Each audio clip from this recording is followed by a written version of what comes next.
Ladies and gentlemen, boys and girls, it is time again for that Sunday afternoon of What's 3D Printing with Print and Play and Fun King 3D. I should get somebody to actually professionally voice that. That'd be great. Somebody that's not me. Hello, everybody, and welcome to What's 3D Printing. Another fantastic Sunday afternoon at 4 p.m. Eastern Standard Time. And today has been a crazy day already. I didn't think that this stream was going to happen because shortly after 3 o'clock, I don't know, it was about, 3:15? Yep. All of the smart speakers in the house started going nuts, and my phone started going nuts with an extreme warning because we had tornado warnings. And when I went and turned on the news, I was explaining to James, like when you're watching the weather, they say as the clouds, like you got clouds that are moving this way and clouds that are moving this way, and there's that jab in there. We were right in that jab. So had we started a funnel cloud, it would have just been over my house. So if you're going to go big, if you're going to go big. Yep. So hello, everybody, and how are you? So Dan said he was told, or that he was led to believe that there was going to be punch and pie at this event, and he wanted to know where the punch and pie was, but I told him that I was led to believe that he was bringing that punch and pie, and so I didn't get any either. I mean, if it's going to be an issue, I'm more than willing to punch somebody. And then I'll work on a raspberry pie, so. Hey, I got a new pie today. It's upstairs. It was delivered since I've come downstairs because I got the notification. But my parents sent me birthday money early, so I ordered a Pi 4 set with the the coolers, the SD card, and all that stuff. I got the 4 gig version though, because the 8 gig version is not readily available, and I'm an impatient person. Which actually, the price difference between the 4 and the 8 is negligible. Is it? Yeah, I haven't even seen them in Canada yet, so. Yeah, I want to say it was like 75 for the 8 and like 67 for the 4. Oh, that's not bad at all. So they are. I guess I can always buy a different one, buy another one later on. They are here to stay, I understand. Carl Schoenman says men with beard channel. Well, one with a beard and one with whatever this is. Today I decided I wanted to do my impression of Wooly Willy. So there it is. If you don't know who Wooly Willy is, you're not old enough. You're going to have to look it up. Wooly Willy never came with enough metal shavings to do both hair and a beard. I don't know. I don't even know what we're talking about. So you don't know who Wooly Willy is? I don't. Is that an American thing? It might be. So it was a toy. It was a toy from way back. And pretty much all it was a piece of cardboard with a blister pack over the top of it. And there was a picture of Wooly Willy in there who looked awful lot like the guy from the game Operation. And it came with a pen with a magnet on the end of it. And you would move the metal shavings around. Wooly Willy was completely bald. And so you could give him hairstyles or a beard or a mustache. But not both. There wasn't just enough. There just wasn't enough metal shavings in there to give him both. So he pretty much looked like this.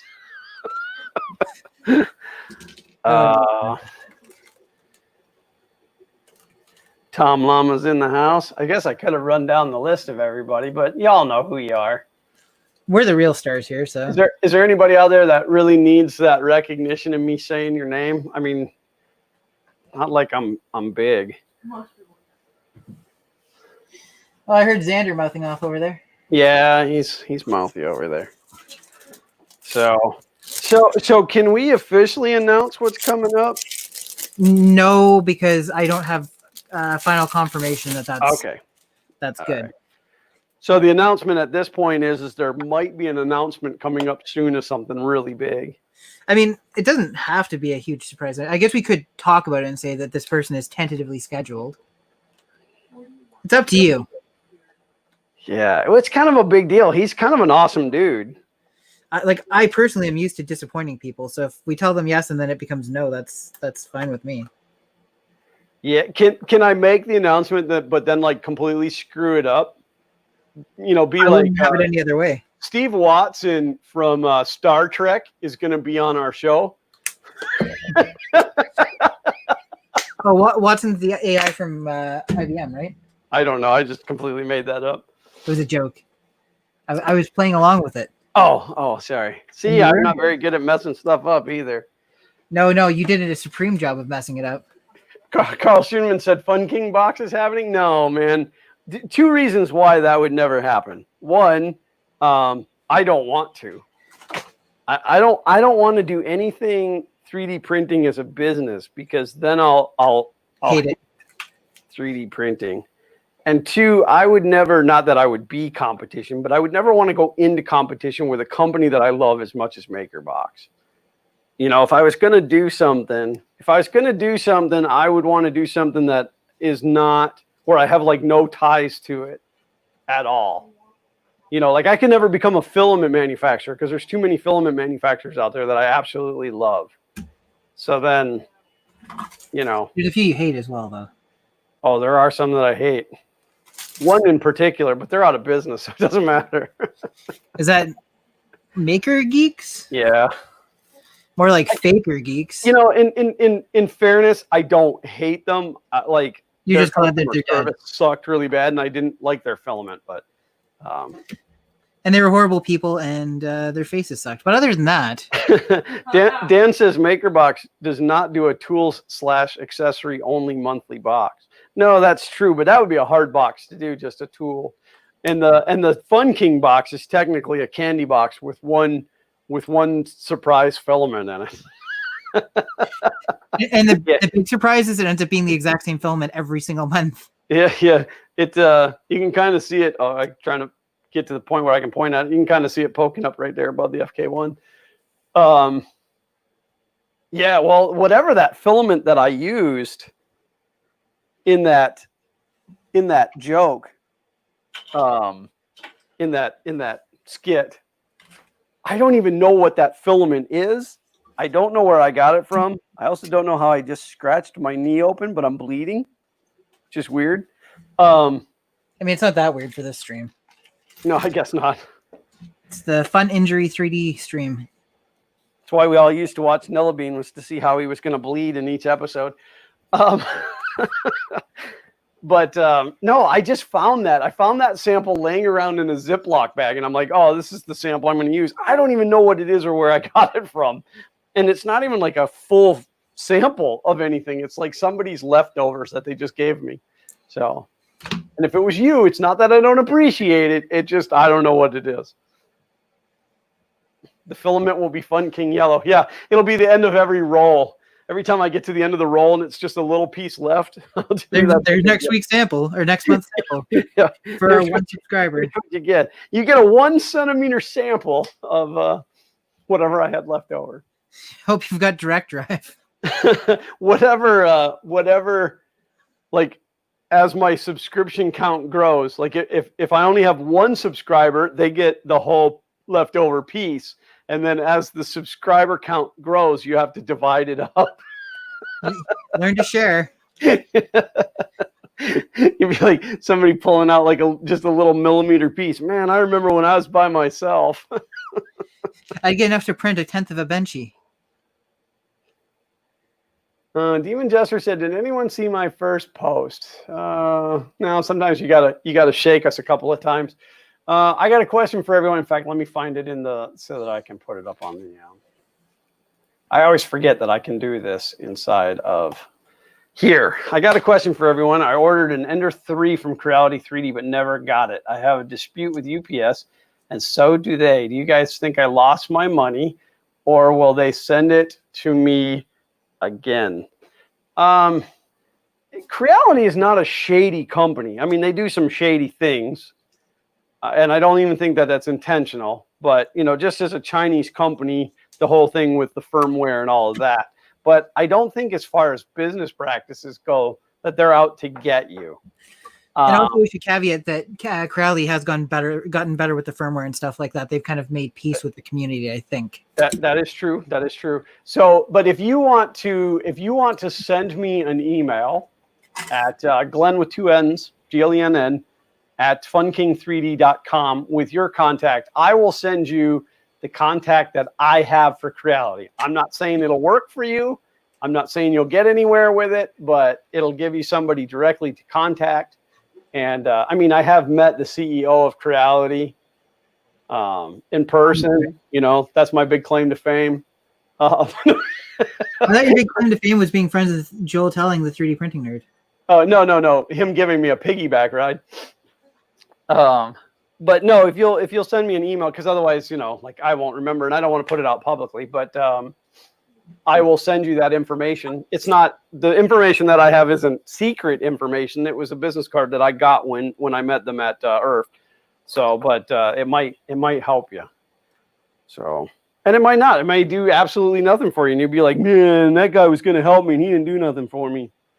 It may actually hurt you once they know that you got contact information from Glenn. They'll be like, oh, not that guy. Their super official email address is instantly banned at Creality.com. Oh, the email that I have is this email address is fake and goes to a spam box at Creality.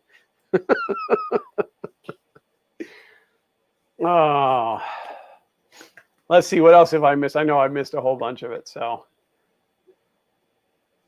OFAC asked, what's up with MakerGeek? MakerGeek went out of business. Their customer service was so horrendously bad. People would order stuff and they would just not send it. And so Dan said, oh, and a monthly STL file. That'd be fun too. Yeah, I could include an STL file in there. Not one that I designed, just one that I pick off of Thingiverse. Always looking for the one that is like the Creative Commons commercial license. Yeah, that's totally a great idea. I won't start a filament box. I'll start an STL box, but you won't even actually get a box. I'll just send you an email every month. But you'll still charge shipping. Right, $39.99 plus shipping. Well, I have to type the email.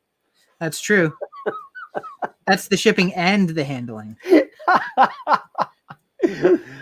Carl said, open the box and you say to yourself, darn, funky yellow again. What are you talking about? You'd be opening it, you'd be like, yeah, Fun King Yellow again. This keeps up. Eventually, I'm going to have a whole roll of this stuff. Robbie Mack said, Creality also does live streams for community chat pretty regularly. That's true, but it's kind of like trying to chat in on NASA's streams. You get lost in the crowd. Yes, so, you do. Plus, it's not really cool to call them out publicly until they've definitely done you wrong. Also, hi. Hello, Robbie Mack. Thank you for being here. Return of the Mac. Hey, Paul Cumber. Hi, Paul Cumber. You know what? Hi, everybody. Except for Glenn, because I already said hi to Glenn. Right. Glenn. What you guys don't know is the reason that these streams start a little bit late sometimes is because James and I get in here about 10, 15 minutes early, and we just get to jib-jabbing and talking, and we forget. We forget you guys exist. Sorry. Like, are we forgetting something? I don't think so. Don't think I left anything in the toaster. Tom Lama said $19.95 a box of candy and an STL link from Thingiverse. We just get chocolate shipped from Amazon. Buy a box of chocolates under $10, Amazon Prime shipping. Yeah. There you go. This business plan is practically writing itself. It's going to take me, I have a lot of wires to shorten. It is going to take me some time. Yeah, I haven't even started, but ditto. Carl said, holy crap. Oh, you can't use words like crap on my channel, man. Is Glenn actually working on the FK1? I've been working on the FK1 for what, 4 weeks now? I don't know. It feels like 16 years, to be honest. It does. No, but I mean, like on these streams. So I can't really move it around because I still haven't cut the lead screws. So, but I have to make these stepper motor wires shorter. I'm really sorry I didn't buy stepper motors with the connections on the motors, but I didn't, and here they are. And that's life. That's what all the people say. It is life.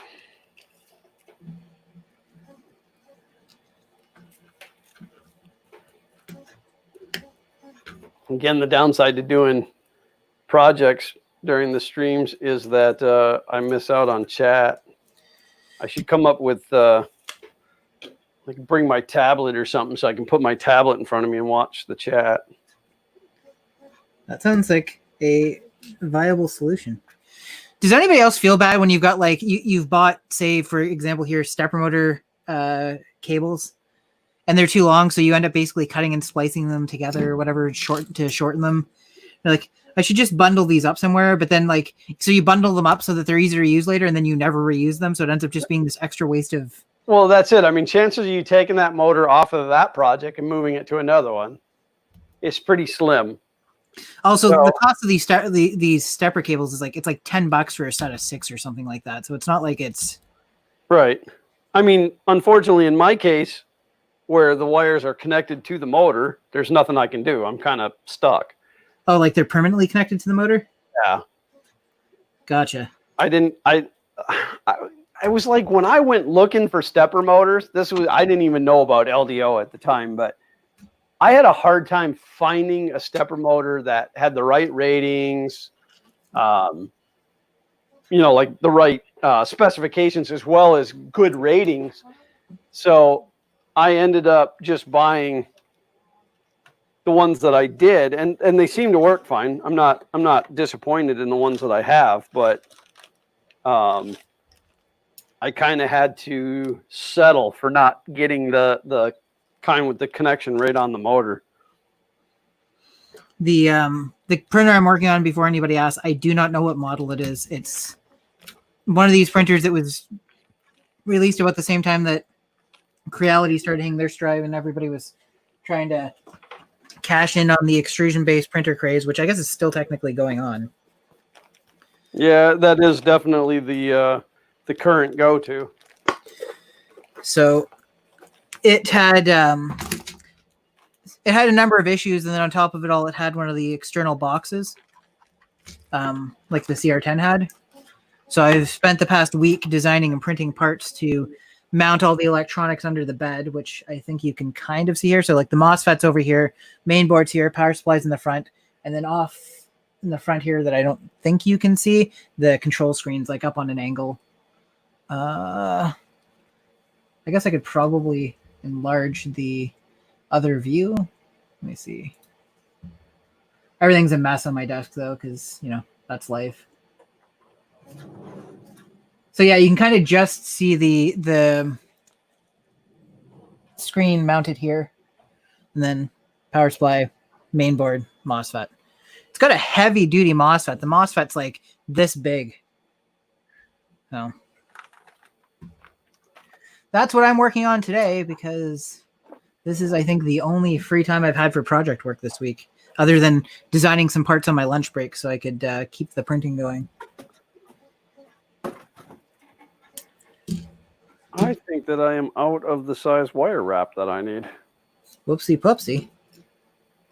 That kind of puts a crimp in what I'm doing. You mean like completely kibosh is what you're doing? Well, I could go to the next size up. It's not that it really is going to matter. It's just slightly more wasteful to use more than you have to. Well, here's a piece.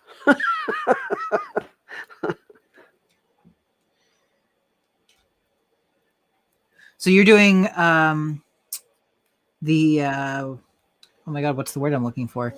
The wiring harness today on the FK1, or starting it anyways. Well, what I'm doing, being that I'm adding the 2 extra stepper motors, I kind of built my own harness to go from one end of the printer to the other. Right. So I clipped these off just long enough to make it, and then I put a connector on there, and then I have my own harness. So I'm just pretty much wiring Z motors is really what it comes down to. Oh, so you should have first print off today then. Yeah, right. It's funny. I almost worked on this through the week, just so I could start printing with it. But no, unfortunately, there's even more work that needs to be done than what I can do today to be able to even get the Z motor started, moving. Do you? Okay, so I'm not going to say what the date is. My birthday falls on one of our streams. Okay. How many weeks do you think it's going to take you to be able to get to the point where you can print something off of it on the stream? So it's a hard question. I have to think about it for a minute because I have to think about what else needs to be done. Because that would be a fantastic birthday gift for me. But you're not going to tell me how long I have for that? Well, I'm actually, because I don't want to put too much pressure on you, so I'm waiting for you to give me an estimate. And if it's doable, then... All right, well, so here's the thing.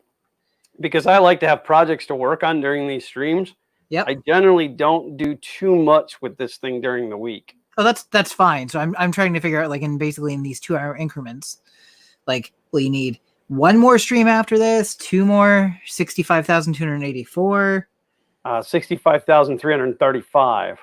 Ooh, I'll be dead by then. No, because like I can work on it during the week. I worked on the electronic box through the week. Yep. Mainly because, let me tell you the whole woes story on that.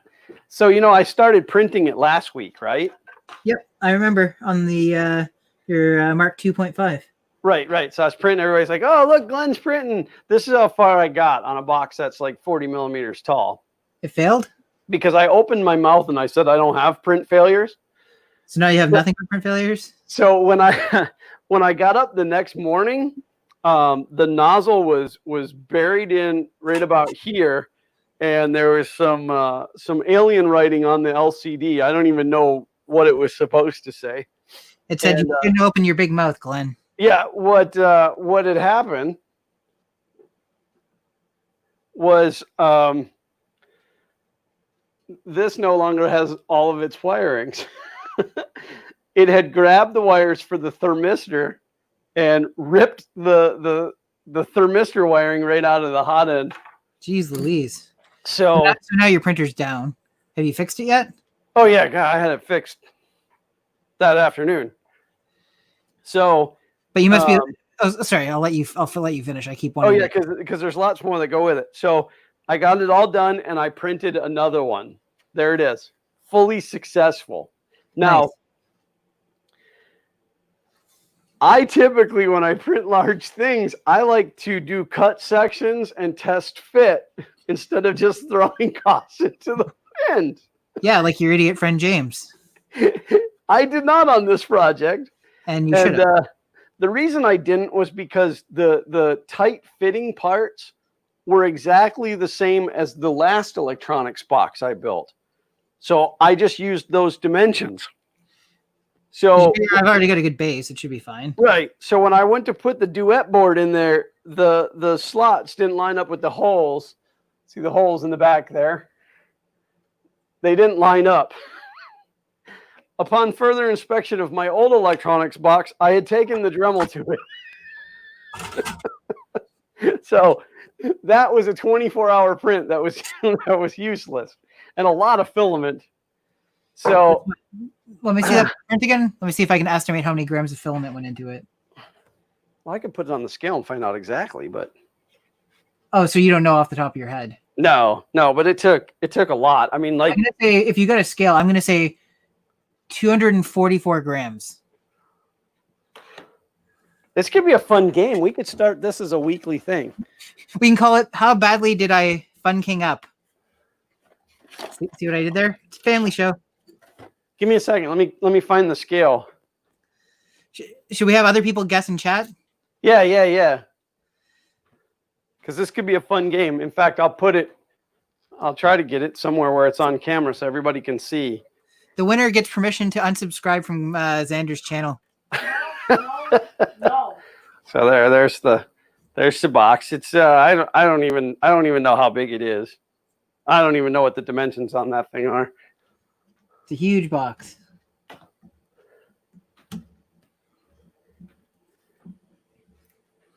I've shortened 6 wires so far out of 2,084. So what are you like? Are you just cutting a section out of the middle and then soldering them back together?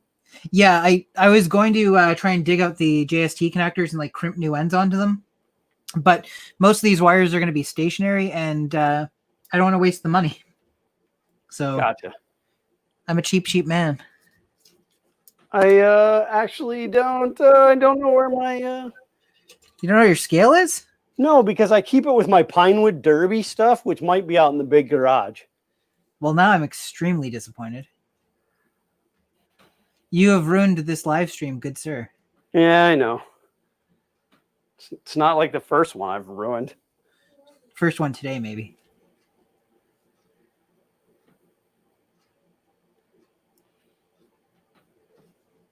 Let me look one other place because I built like a finish line for the Pinewood Derby track that's all electronic, runs on an Arduino.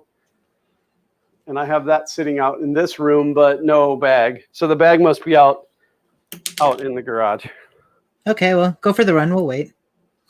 Well, that's a long run, man. That's okay. We'll just assume I was right. Yeah, you definitely don't want to ever carry one of those scales in the car, though, because if you get pulled over, they think you're a drug dealer.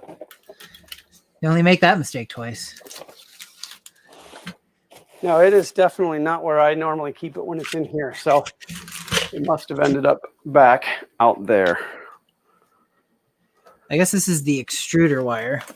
So the one thing I don't like about the design here so far, well, there's a few things, but the one thing I'm going to mention right now, on the CR10, the X motor, the extruder, and everything else is wired to right here, the one side. So you just have one wire chain going up. On here, although I kind of understand why they did it, the X motor's over here, the extruder motor's over on the other side. Oh, so, they probably did it for weight balance, but yes, yeah. So I understand that, but it's not really important. It makes wiring a bit of a pain in the butt. And so my original plan was to take the extruder wire and then attach it to the back of I've got these cable snaps that fit into the extrusion when you don't send them flying over here. So basically run the extruder cable along the back of the X-axis beam and then down, but it's not going to be long enough to do that. It's basically like not much longer than like here, because the cable box was originally meant to be on the side of the extruder.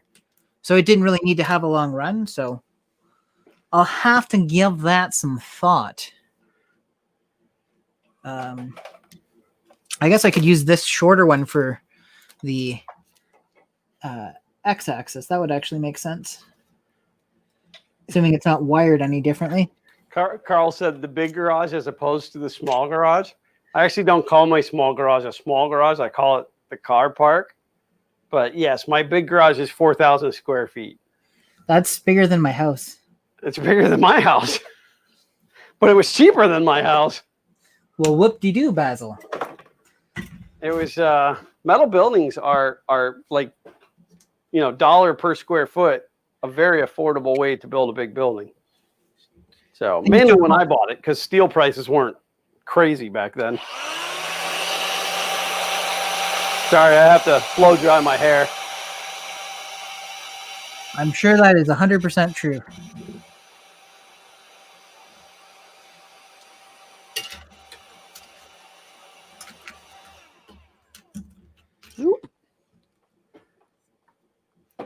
Yeah, I don't know. That building just got my mom calls it my barn.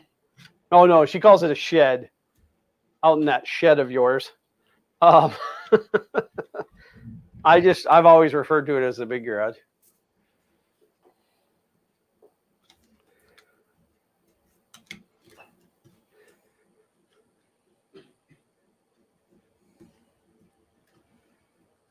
Guess I need to put another piece of heat shrink on there. I do like some heat shrink tubings. Me too. When somebody tells me I need to see a shrink, say, see a shrink? I've got a box of it. I have a box and a bag because I dropped the box on the floor. I'm tired today. Are you tired today? I'm always tired. It's my superpower. I'm always tired.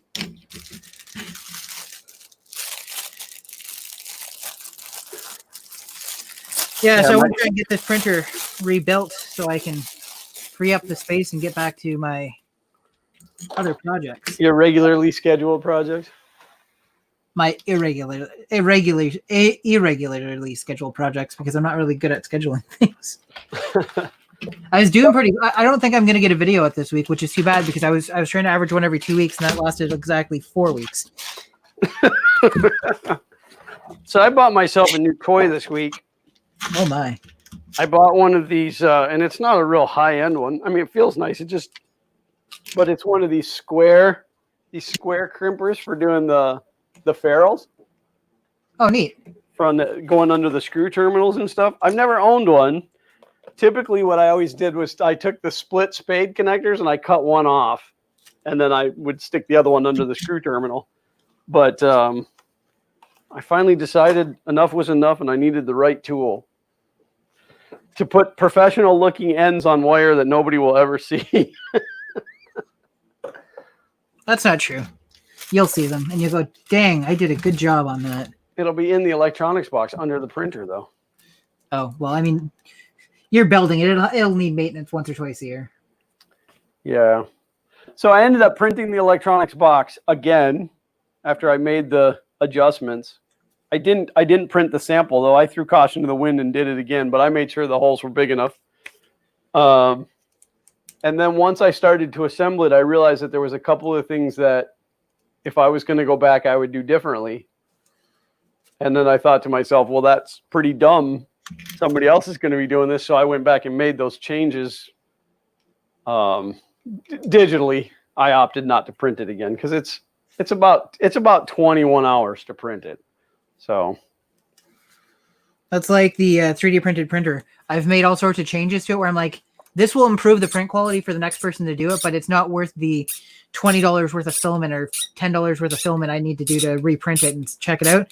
Except for at one point I stumbled across something that's like, okay, this is a problem, I need to fix it, except for I've already updated the files. So even if I was to change this, because it connects to other parts, I'd have to reprint the entire frame to see whether or not this is going to correct the problem because I've changed a bunch of other stuff that I didn't intend on reprinting.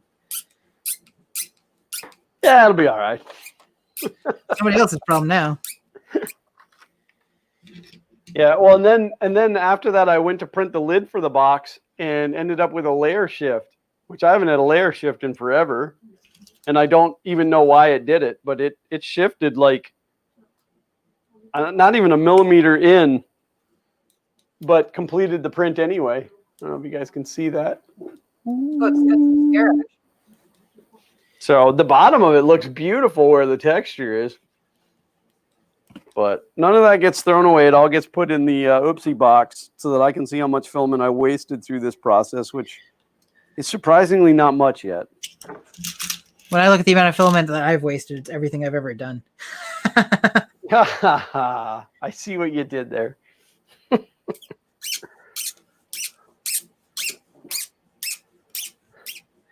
My first printer was a printer bot simple metal, somebody asked in chat, but directed to everybody. Carl asked if he's going overboard on his modifications to the... Yeah, so I'm cleaning up the wires on a CR30. It's got an external box like the CR10. I'm trying to make it so everything can be flipped to the left or right side of the printer. Am I going overboard? Well, not if you have a need for that. The CR30 is the Crowley belt printer, I believe. I didn't know that they had a belt printer. They have an alpha prototype that was sent to somebody with experience in belt printers. Wow. Yeah, and unfortunately, that's Carl. Oh, dig. All right, so Demon Jester J. And if you'd like to post your name, if you don't mind posting your first name, I'd love to know what it is. I like to be able to call people by their actual names, but whatever. Where do you find out that is his name? Make it all awkward. That would be awkward. I'd want to have a conversation with his parents at that point, just to find out why. I'd want to avoid his parents for the same reason. That could be, but yeah, this is to everyone. What was your first 3D print? Oh, print. I printed the stupid little MakerBot box or robot guy. The one that used to be in the Ultimaker, the Ultimaker robot, the one that used to come preloaded in Cura. You'd launch Cura and it would just be there. Yeah, it would already be on the bed. Yeah. Like, every time. I didn't want to print this, but I'm also too lazy to click something else. So Oh, this darn robot. I have to print it every time I open Cura. That was my first print on my printer box, or my printer bot. And I didn't know about Captain Tape when I got my printer bot. And it came with a piece of Captain Tape pre-applied. And I thought it was just there to protect the bed. So the first thing I did was peel it off.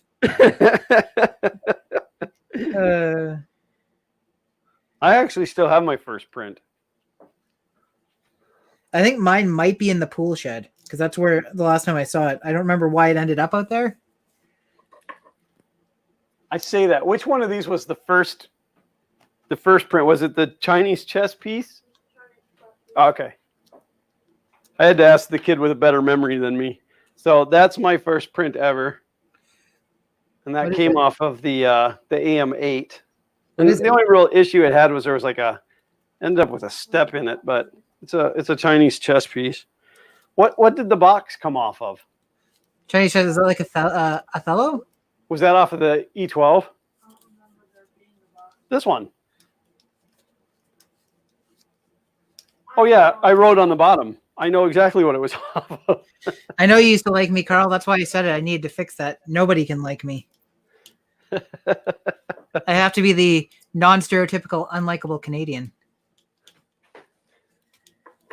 But yeah, for those who don't know, my first printer that I ever purchased was my Prusa MK2S.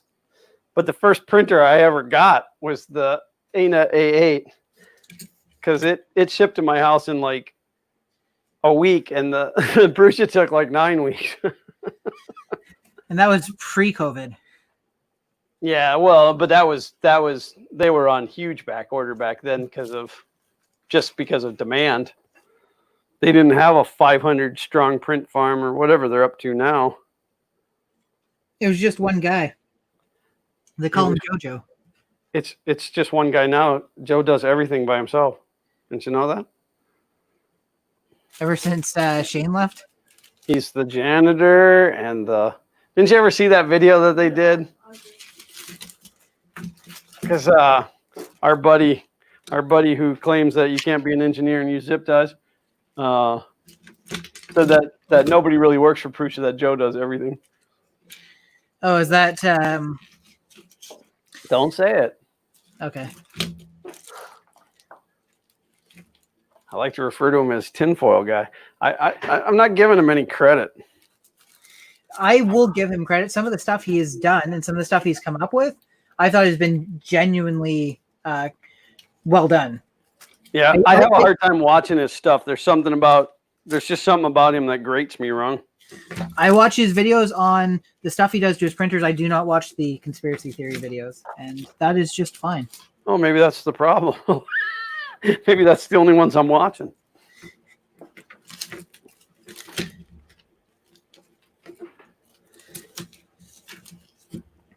Paul asked me if I have any new 3D printers. No, I haven't sought out any.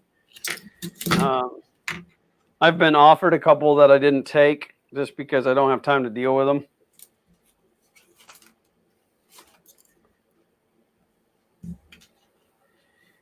And yes, I am now wearing 2 pairs of glasses. Way to go, 6 eyes.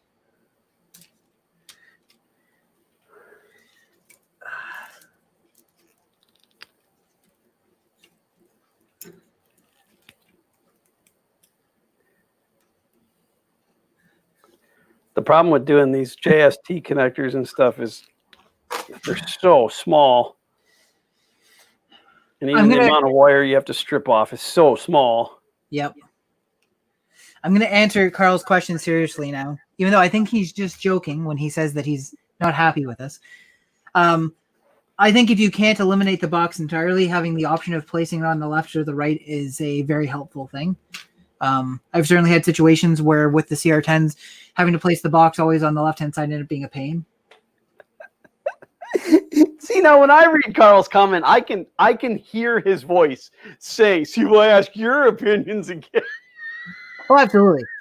He's clearly just having a good time, and if not, well, I'm having a good time. So I gave a valid answer. My answer was, if that's what I mean, like, I wouldn't just like randomly go. But see, I didn't understand the premise of what a CR30 was. I didn't realize that he was having a hand in part of the development.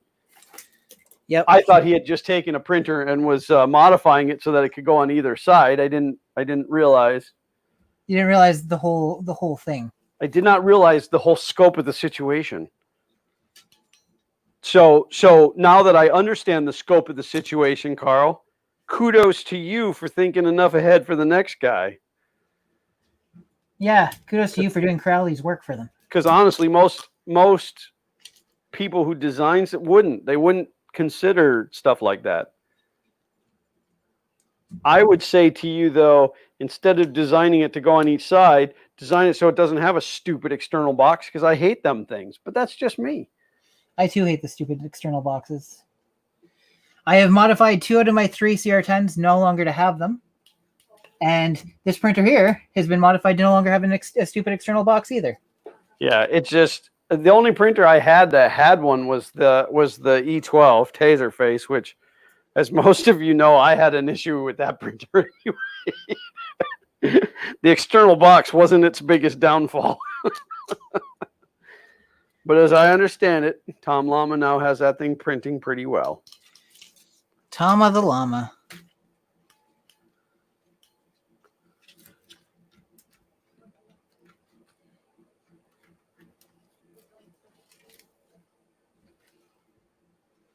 Yeah, and then when you do these JST connectors, like, it's so easy to push the wire in too far or not far enough because you can't see into the tool, and it's just kind of a nightmare.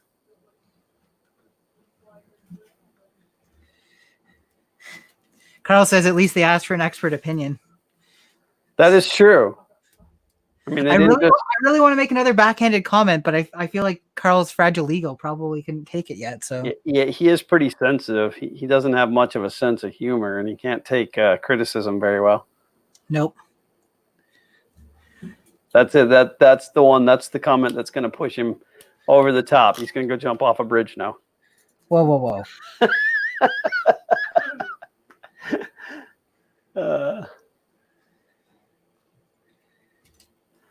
Zip ties and duct tape, a maker's best friend. Absolutely, but not just regular duct tape. Gorilla tape all the way. I'm actually considering printing basically little plastic pieces that'll stick out far enough off the back of the X bar, because I've got the extruder cable run along the back, but if it pulls tight, it's going to dig right into the lead screws. So I'm thinking about printing a brace that'll attach to the back and extend out far enough past the bar or the lead screws that won't happen. And you did explain to everybody that you're doing this for somebody else, right? Yeah, this is for a friend of mine. He picked up a printer that wasn't working the greatest. He traded some stuff for it. He and I were supposed to sort of battle on rebuilding it after the current social situation has gotten better.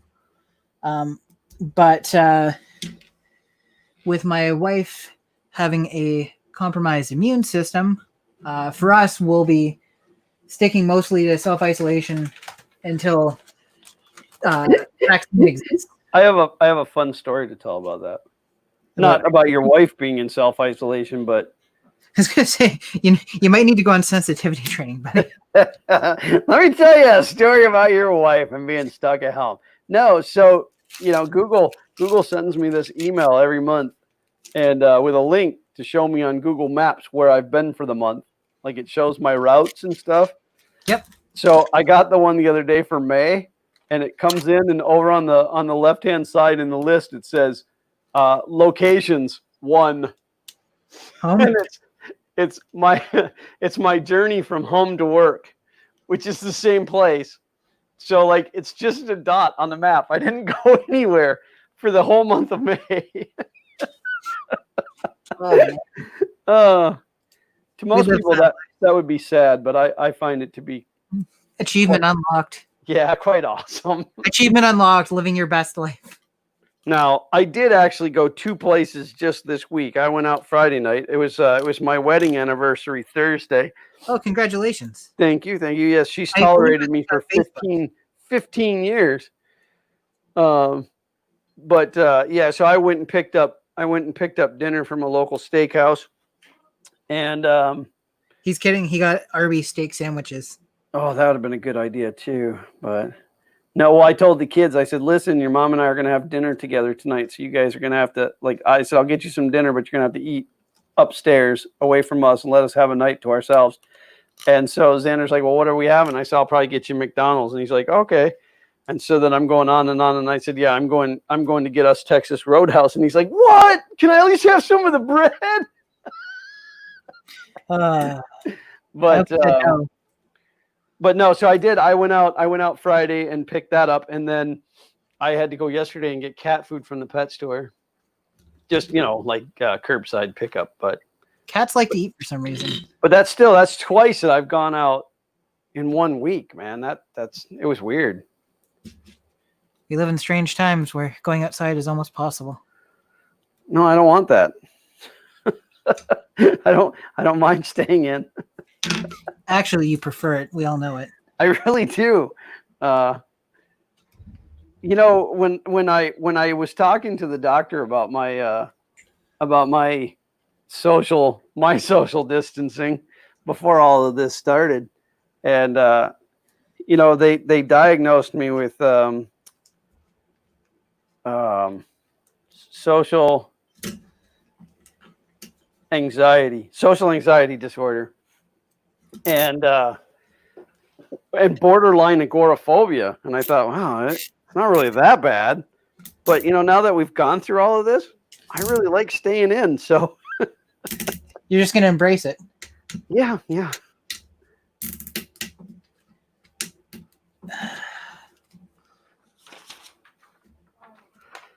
never did find my Chris Riley pen, man. I'm bummed out about that. I have to get him to send me another one. Well, don't write it off yet. I would write it off, except for I can't find anything to write with. I always kept my Chris Riley pen here on the workbench, and then I don't know if some grubby fingers has taken it. It's probably Xander. Xander steals everything. Well, he does like to spend my money. He stole your channel and then abandoned it. But his YouTube channel could be a lot bigger. If only he had better gaming equipment. So you should probably buy him some. Yeah. He had the audacity today. Oh, I should make that announcement. So I got notification from the YouTubes today that my I forget what they call that. So when you go in to monetize your videos now, there's a little survey that you take, like what you're going to have on your channel. Are you going to swear? Are you drinking? Is there adult related, whatever? And I get to check the box at the bottom that says none of the above. And so it runs a algorithm against your channel to see how honest you are. Yep. And then eventually they start taking your word for it. That happened to me too. I got the little thing on the banner on the top. Yeah, I told you that you're good. Yeah. Yeah, I was pretty proud of that. So I had said something about it at lunch, and Xander's like, "Oh, can I get a cut now?" And I'm like, "Why? You don't produce anything. You don't give back." I didn't even get a comment out of him for that. It's because he's over there stewing. He's ashamed. He wants a cut of my 6 cents, man. I saw that movie, The Sixth Sense. Yeah, that's a different 6 cents. Of course, we don't have the penny in Canada anymore. So if you paid a dime for the 6 cents, you'd get a nickel back. Yeah, how's that working out? They did that quite some time ago, didn't they? Yeah, now nickels are pennies, basically. It's just weird. There's more math for every transaction now. Yeah. I'm not going to say Canada's weird or that the Maple Leaf's weird because I'll get heat for that, but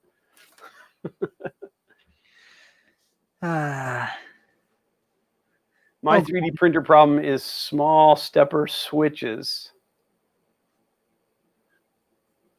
I'm not sure what you mean by that, but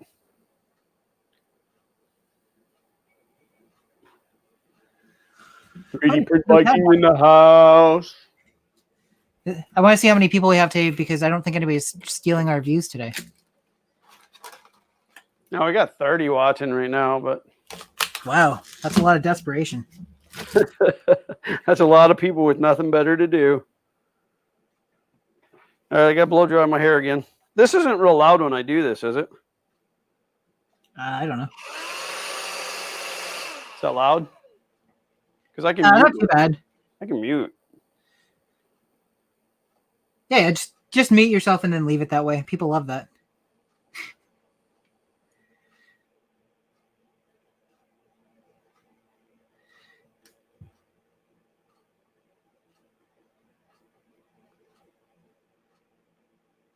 So I gained a subscriber since the stream started, but I've gone down by one. So I guess I lost 2 subscribers today.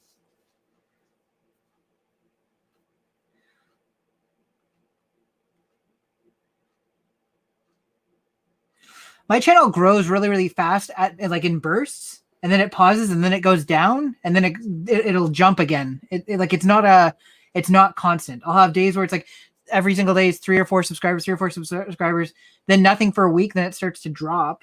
And then that's what I tried to explain to Xander too, because he gets upset when he drops a couple, and I'm like, dude, that's normal.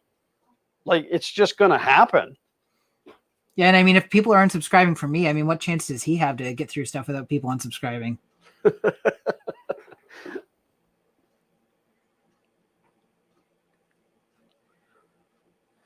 I don't know if Carl was saying the best part of the stream is that you muted yourself, or the best part of the stream was me losing subscribers. Either way, that's pretty savage, and I appreciate it. Oh, I thought it was the really funny story that I was telling while I was muted. Oh.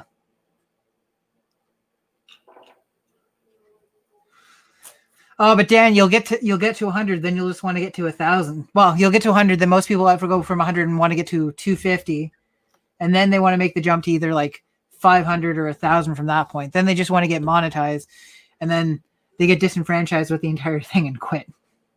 And those people or Xander. Or you'll get really super lucky, and a huge YouTuber will get you all the way to like 5,500, and you'll do a 5,000 subscriber giveaway, and after that, people leave, and then you can't get back to 5,000.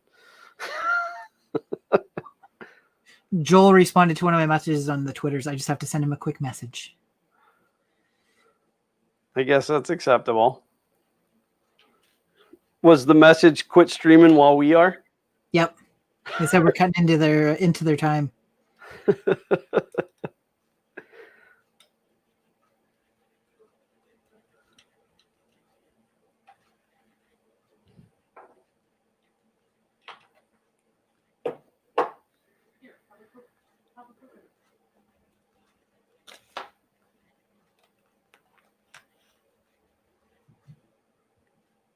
So I just realized that I think I cut the harness on the wrong stepper, but it'll be okay. You'll figure it out. Have you ever had one of those situations where like you come up with an idea in your brain, and then later you come up with a better idea, but then your brain forgets the better idea and you're still stuck on the old idea? Yes. That's pretty much what just happened. My brain's pretty good at blending multiple ideas that I've had together. Like, I'll get sidetracked and be like, this is what I was doing. I was like, no, this is what I decided to do, and then decided not to do, but now I'm doing it anyways. If that makes sense. Yeah, like, I mean, it's going to work. I mean, the first idea was going to work. It's just the second idea was going to be better. More gooder? More gooder, but it's too late now. I mean, it isn't. I could extend the wires that I cut, but... Or I could spend a few shekels and buy another stepper motor, but...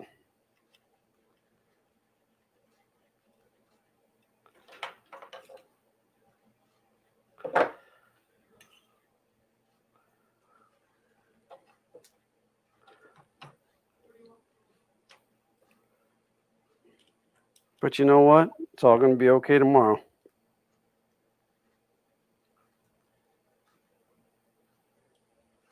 By the time I'm done eating this cookie, it'll all be right as rain.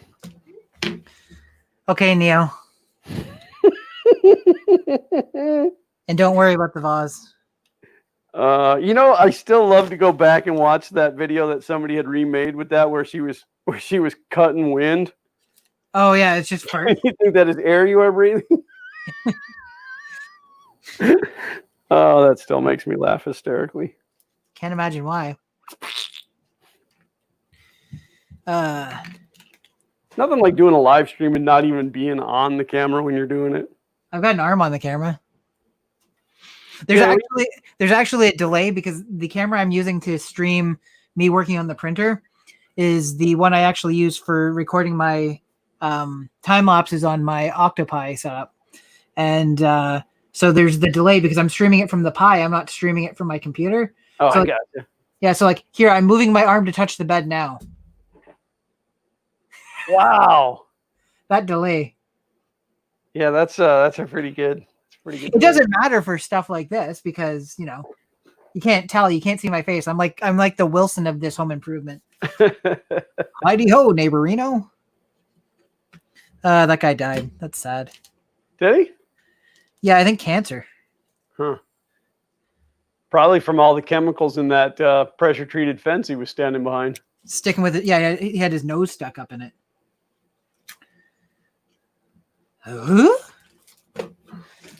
Carl said, pro tip, don't work on two different designs at the same time. Yeah. Yeah, do as I say, not as I do. I think the most mind-blowing thing to me was when I found out that the guy that Tim Allen was a drug dealer before Home Improvement, and Disney didn't find out until they'd already filmed the first season, and but hadn't premiered yet, so they had to decide whether they were going to scrap the show or own it, and they decided to own it. Now Tim Allen's in all these kid movies and stuff like that. It's like, from his noble starts as a little drug dealer. No, his noble starts from his humble beginnings as a drug dealer.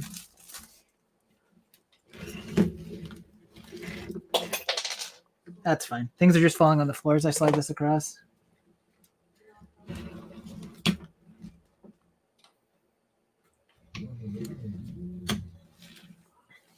This is going relatively well, so I'm assuming when I plug it in, nothing's going to work.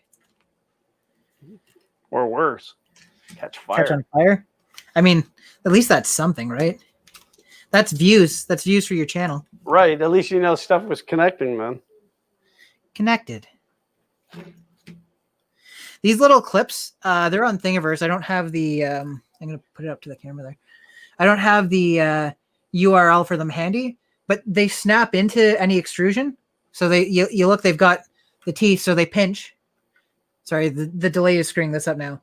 So I can take this, feed the wire through it. Oh, yeah, I designed something like that for the bottom of the frame. And they're pretty strong. I am pulling on this. Unless you hit it from the side, it's going to be good.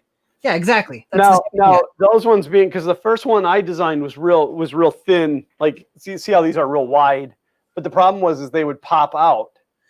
These have hitting them from the side or whatever. I kind of have to give it a little twist or whatever to get them.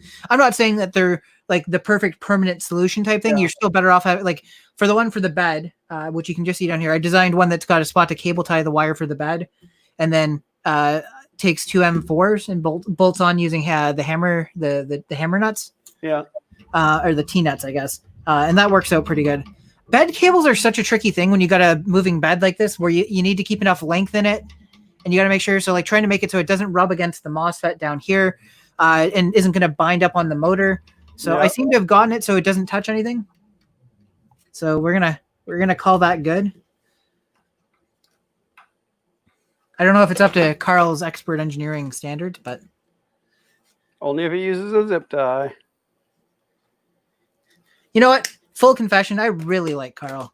Carl is a nice, down-to-earth kind of guy that came up with a concept. I don't know about the nice part. He's kind of a jerk, actually. Well, maybe to you. He's not a jerk to people he likes. All the time. Where's the FK1? Where's the FK1? Tell him to build one himself. No, I like Carl just fine. Just fine? Just fine. Not too much. Just fine. Who uses OBS Studio for streaming? Who doesn't use OBS Studio for streaming? Obama. That's how you get to do cool stuff oh, my detail camera's not working again. Stupid camera. I can show you the top of my head though. And look, I got socks on today. Ooh, I wouldn't put socks on, so I wasn't barefoot. Should I tell the story about the time I was down here without socks and shoes on? Oh my God, it makes me cringe, but yes, you can. I was down here, and my basement is always a mess. There's always stuff all over the floor. I've learned that I'm basically on par with most people in terms of the maker community, but nevertheless, things are usually rough down here. And I was down here one day, and I stepped on a stepper motor driver and fully socketed it into my heel, like flush mounted. And he sent me pictures. And I sent Glenn pictures so that he could feel my pain. Oh, it was awful. Oh. Still makes me cringe. It was awfully painful. So there is a picture somewhere on Twitter from like a year ago of the aftermath, because I pulled it out of my foot immediately and then realized, because it wasn't super painful because there's so much callus and stuff like there that it barely got to the point where it hit like sensitive skin. But I should have taken the time to take a picture of it embedded first, or, you know, recorded the video of it coming out, because that's what people want to see. I did ask James if he walked smoother after that. Yes, actually, I developed a thing called micro-stepping. It's a now famous dance move called the micro step. Come on, baby, let's micro step. There's such a weird combination of parts on it. A lot of these, like half the parts on here are metal, like the brackets that hold the motor, the steppers and stuff are metal. But then like this one here is acrylic. The Y for some reason is acrylic. I don't know. There's some weird stuff. They were probably under development and the bracket that they had made didn't work. It snapped and hit Chris Riley in the face. Yeah. And then he quit the stream. That's the real reason. He got drain damage from getting hit in the face by a piece of broken plexiglass. Well, you know, at least when stuff like that happens, it was on video. That's true. You know, we still didn't denounce what the big announcement was. Oh, I didn't know if we decided if we were or weren't. Are we just going to keep dragging it on so everybody's like, we have a big announcement, but they didn't tell us? We'll tell you guys in the last 5 minutes of the stream, so you have to stick around to the end. Yeah, and right at the end, we're going to be like, oh, we'll tell you next week. When they here are not here. So the other thing that's nice about this, if it's going to work, because it's kind of awkward to get to this angle, but I think I can pop the screen off. Oh, I can't get enough to it. In theory, you can pop the screen off.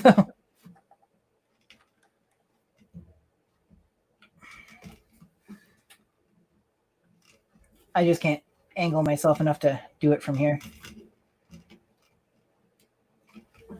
Kyle said he uses OBS for filming, but his videos, but too much lag using it to stream. Are you using the virtual cam portion of it for streaming, Carl? Because I turned all of the latency off for that. Next, I have to fix. It's ridiculous how much computer it takes to do this.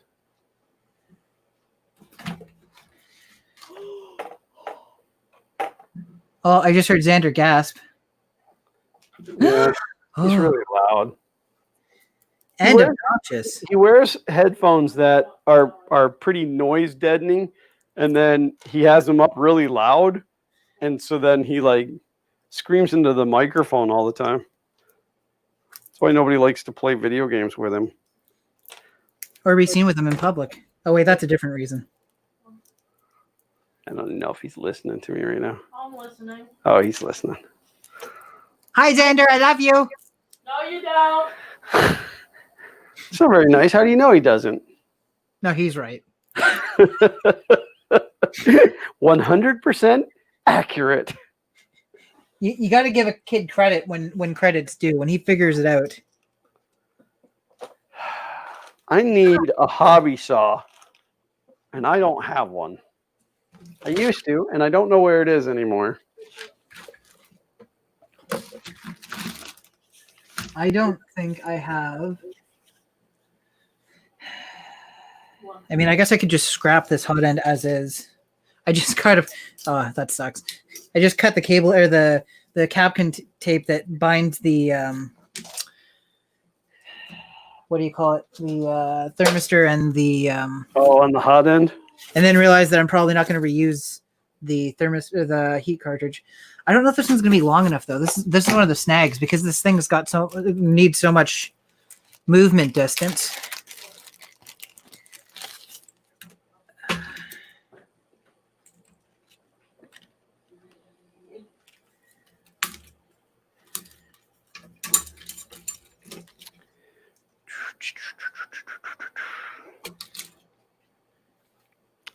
I need to cut 3D printed material without making a big smell or a big mess. It's PETG. Who's got an idea? Thinking about just using a file.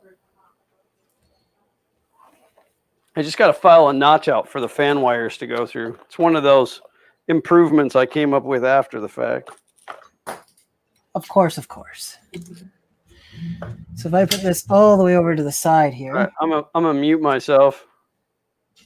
I don't listen to anybody else.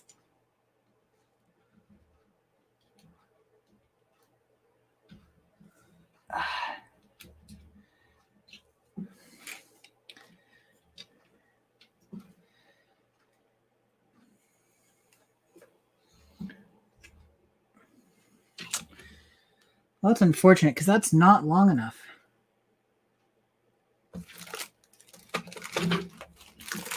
All right, so it's actually not as noisy as I thought it was going to be, but I do have a Fun King knife, but I don't think that would be safe for this. Lighter on blade, hot knife cuts plastic, it's smelly. I'm using this lovely little file that came in my Chuck Hellebuck toolkit.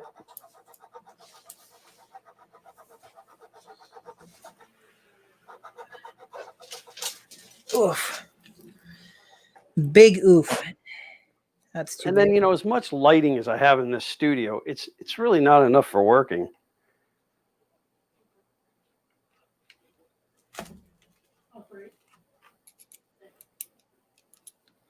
Oh yeah, that's going to be fine. That just took a couple of seconds, and now It's fine, King 3D.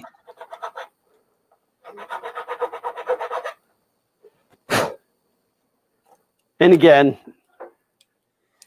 this has been redesigned so the next person won't have to go through this. Theirs will already be the fixed version.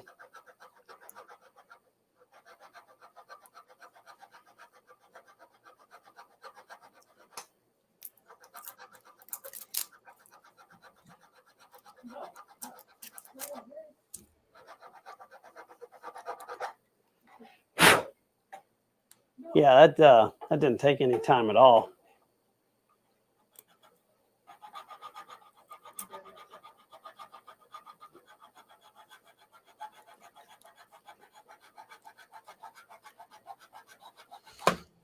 Well, I got the heater cartridge out from the previous one, so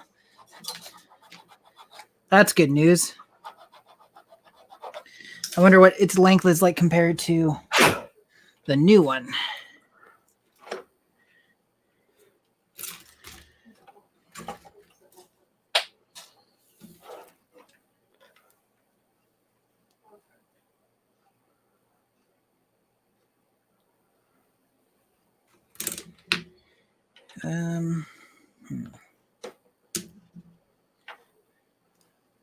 I think I'm going to go with the new one and solder on an extension to the wires.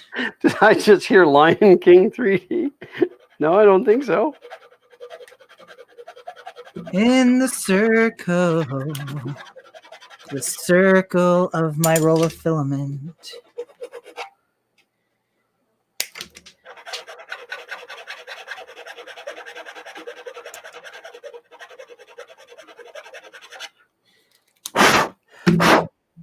Aren't these streams the best when we're both working on projects?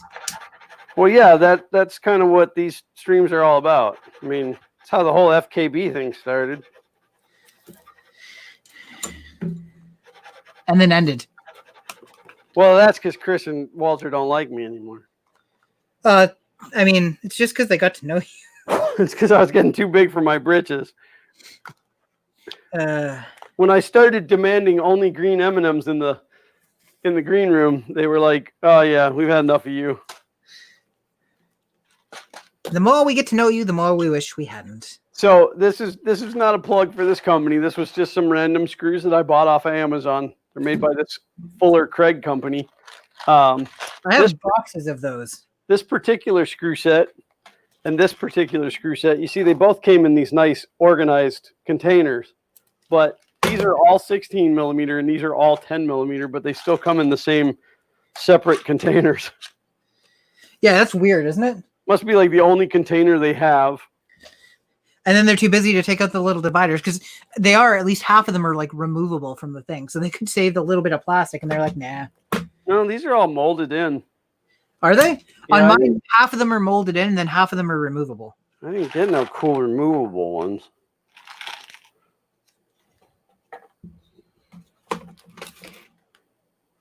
No removable for the Glenster.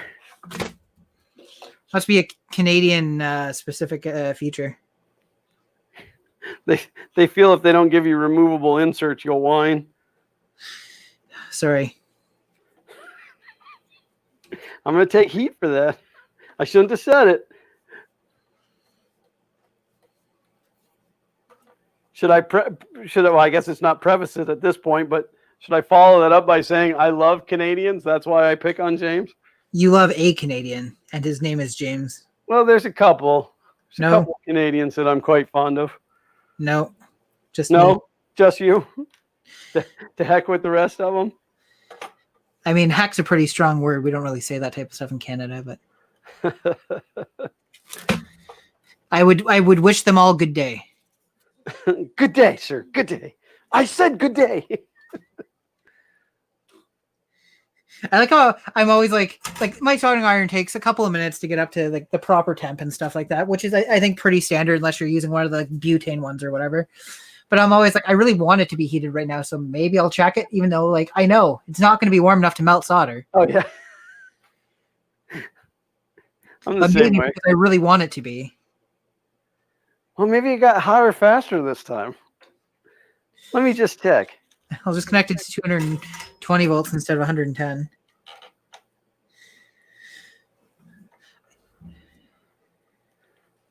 When I was a kid, the first soldering iron that I ever got, I was young. I think I was about 10 or 12 years old. Oh, I was probably about 10 when I got my first soldering iron. And my parents actually got me the soldering gun. Oh, I didn't even know irons existed until that was me growing up too. We had the gun with the little LED, or not LED, but the little light bulb so you could see what you're soldering. Yeah, mine wasn't that fancy. I didn't have the headlight. I didn't know there was anything else other than that. Those things came fast because you pushed the trigger and it was like bam. Oh yeah, the thing got hot pretty quick. But so it's got the two tubes coming out where the screws are, where you can change the tip. And as a kid, I didn't even think about it. And I'm soldering and the thing is vibrating. And I went to check to make sure those screws were tight. Oh, while you were using it. While it was hot. Yeah. Guess what? It's not just the tip that gets hot. That never happened again. This wire does not want to absorb any of this solder.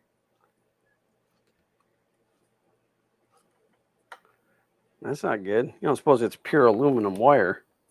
Aluminium? Huh? Aluminium? Transparent aluminum? It's just balling on the outside. I'm gonna let that cool for a second and see if I mean, I guess it did the job. It's just not pretty. Could have contaminants on it too. Who knows?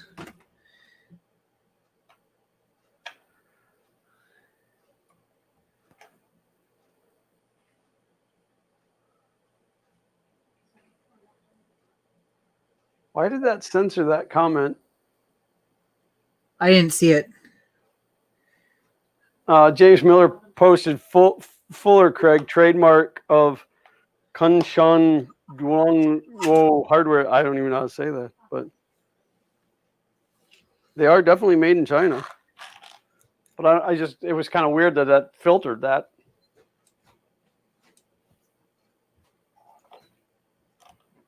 It actually just filters everything posted by any Jameses.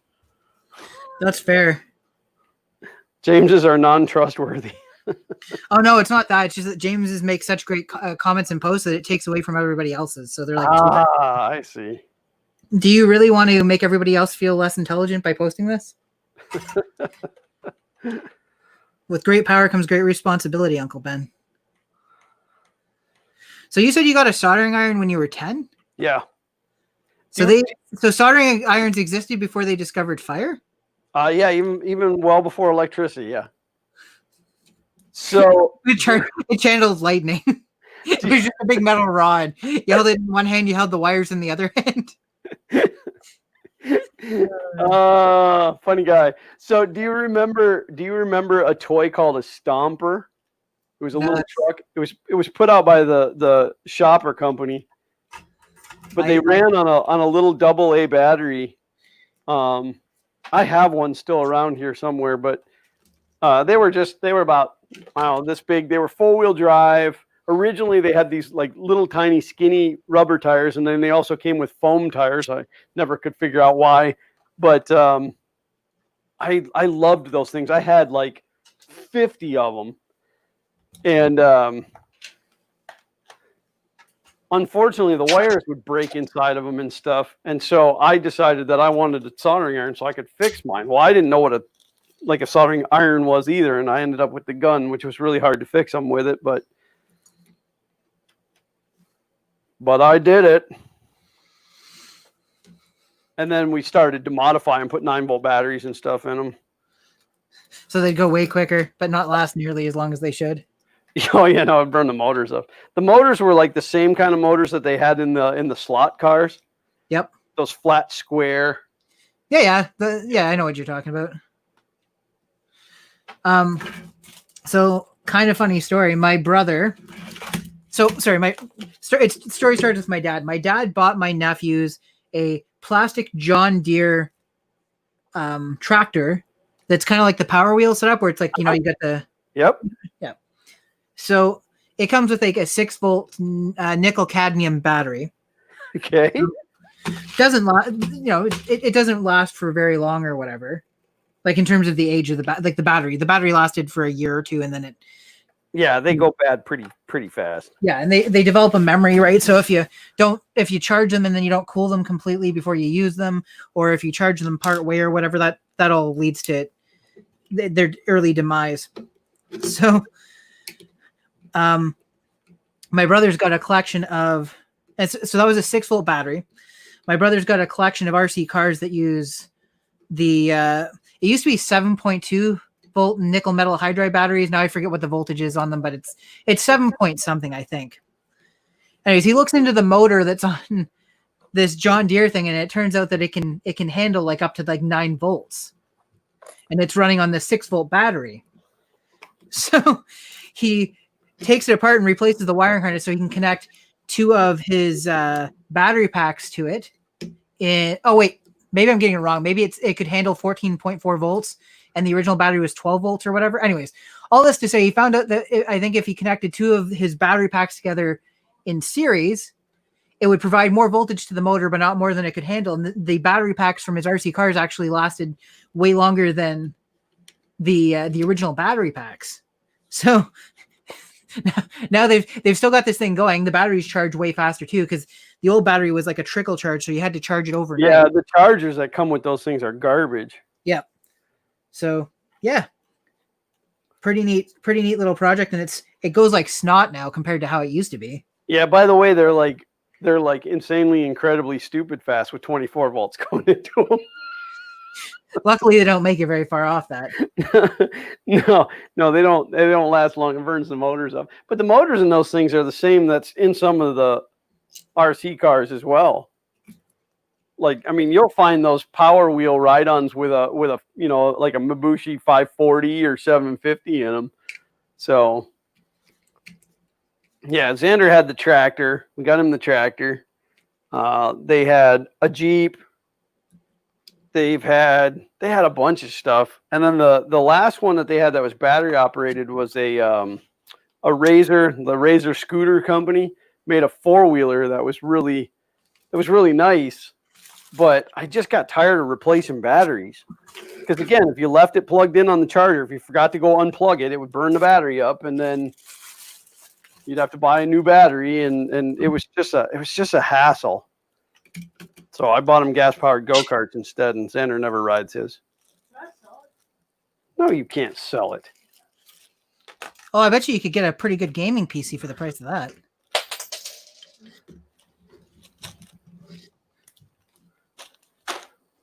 Push that kid down the stairs. You're calling me a kid, all right? That was directed at me. You're going to push me down the stairs? Yes.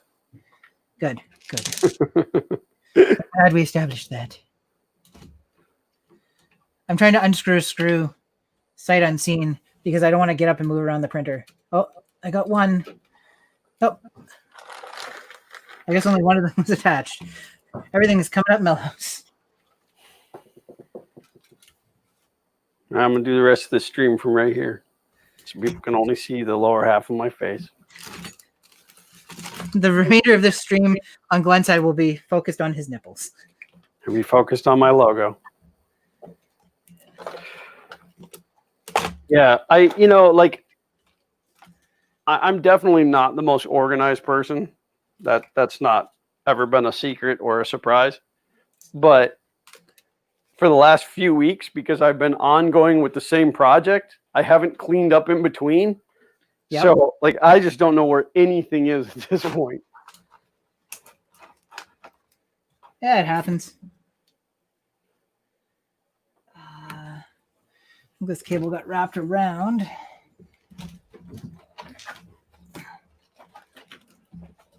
There we go. So most of the mods on this thing have been relatively simple. I was able to give additional clearance because it had these feet attached to it that I was able to add basically just spacers. So it's got like M5 bolts going into acrylic frame, and there was already excessive amount of bolt left over. So I was able to essentially just print out a 70 millimeter spacer and give myself clearance under the bed. And you don't have any idea what brand that printer is? He's told me a couple of times. But it's not one that you recognize. No, I think I think it's something that's relatively small production. I think they base their design on somebody else's design, but I think it's something that's because the guy that owns this printer has been in contact with the guy that builds them. And it sounds like they're small batch, they don't have a full facility or whatever. Because Tim had mentioned to the guy all the changes I made, and they were saying that they might be interested in acquiring the STLs off me. Interesting. So, because the thing is, I'm looking at all the wires, and I don't know how much of this is originally the way it was, and how much of it's because somebody owned it before him as well. So I don't know how much of it's original, how much of it's been modified. There's all sorts of question marks on it. Gotcha. But if this is the way they normally wire it, then the changes I've made would save them money on the amount of wire and stuff, because all the wires have had to be extended to make it into that box. And it makes the overall footprint of the printer way smaller. So, although I think what Carl was pointing out earlier is that sometimes that box is helpful because it allows you to enclose the printer without having to enclose all the electronics.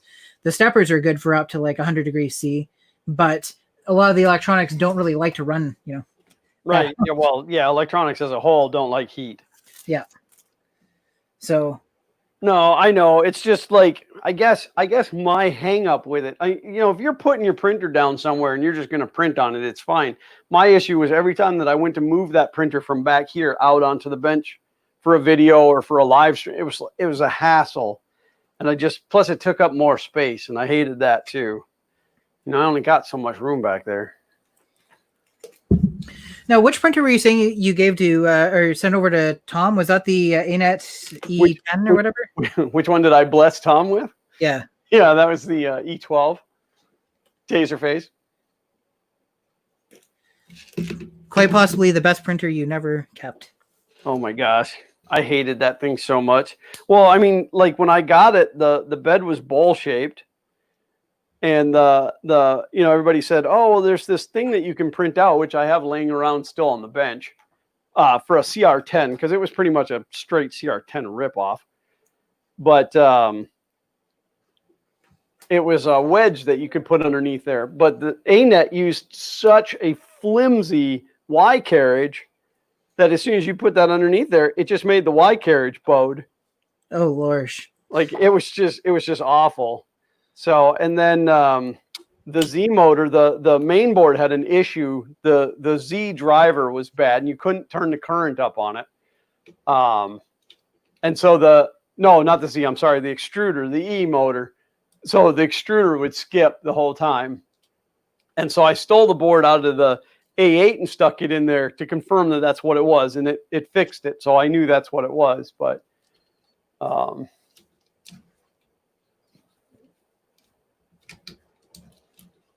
trying to get caught up with chat. Carl said I need to build a handheld stepper tester that just drives one stepper with a forward and back switch and a speed control. That would be pretty cool and very handy.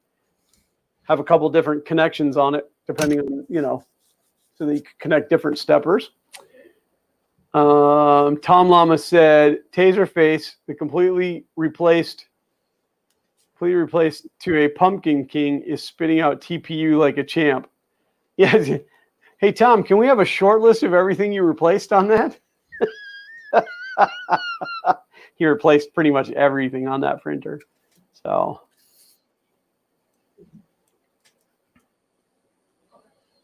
Carl said, thanks for the idea, Glenn. I think I'll design a pair of hangers so you just hook the control box to the side of the printer if you need to move it. Or just have it like real easy to mount to and unmount and then have it swappable. I straighten the bed with a special support, my knee. Yeah, my knee's not calibrated for bed straightening. Was that the low knee or the high knee? Get it? It's a butt joke. So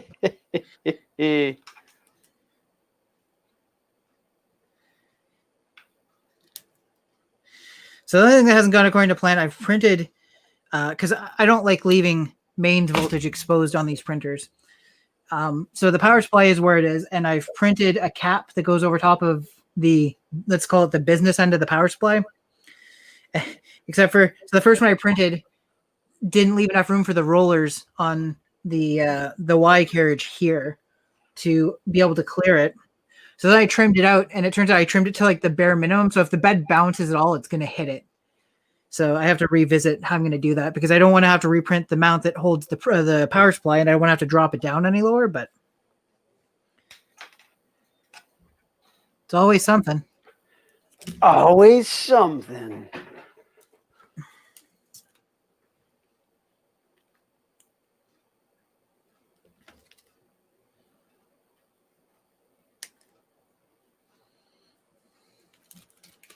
Yeah, James Miller says he uses McMaster car as a fallback. Great quality, greater price, no doubt. That's my biggest issue with them is it's so expensive to get anything. Not if you just steal their models and 3D print the parts yourself. No, that is very nice of them to give you the.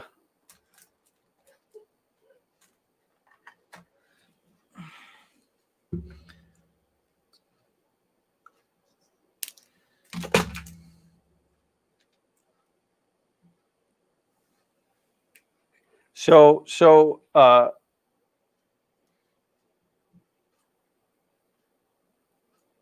Mr. Demon Jester J has sent me his real name via email, but he didn't say whether I could say it online or not. Is it Steve? No, it's not Steve. Oh, this is my best guess. If I keep guessing Steve, eventually I'll be right. It's not Glenn with one N like a serial killer either. Is it Glenn with 2 N's like a super serial killer? Maybe. No. The only Glenn I know with 2 N's is a serial killer in the way that he loves Cheerios. You see him. You see him in the breakfast room at the hotels, just killing cereal. Hey, Xander. Yeah? How are you, buddy? Good, how are you? Not too bad. We miss having you in the stream, you know. No, you don't. No, we do. Come over and wave. Say hi. Plug your channel. We'll give you permission. What? Come over, say hi, give us a wave, and plug your channel. I will. Hello. That's a good shirt. I like that Cheeto shirt. Hey, everybody tell Xander how much he needs a darn haircut. I mean, I'm not going to. My hair was super long until like an hour before the stream, and then I just went upstairs and shaved it off myself. And it looks like. Well, that's what I want to do to him too, but he won't go for it. I'm like, dude, let me cut your hair just like mine. We can be twinsies. I told you Kayleen shaved her head, eh? Yeah, I seen pictures on the Facebook. Hers is shorter than mine. Good for her. She pulls it off way better than I do. I'm still a fat blob. I don't think cutting your hair makes you lose weight. No, by definition it does. Just not an amount that matters. Right, not a significant enough amount to even know. Take that, scale. My mom posted something. It's like I wouldn't have believed that 2 months, the amount of hair grown in 2 months during quarantine, I wouldn't believe that the hair I've grown over the 2 months in quarantine would have equated to 20 pounds. But you can't argue with the scale. I had to make sure I didn't screw that up because that's pretty funny. It is pretty funny. Not to give my mom credit for anything, but you know.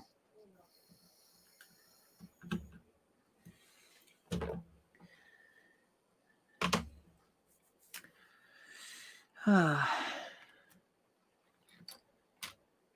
in need of 12 naps.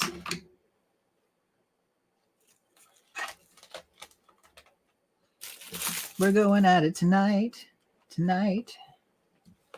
Sorry, I'm not being rude and like messing on my phone. I'm trying to order dinner.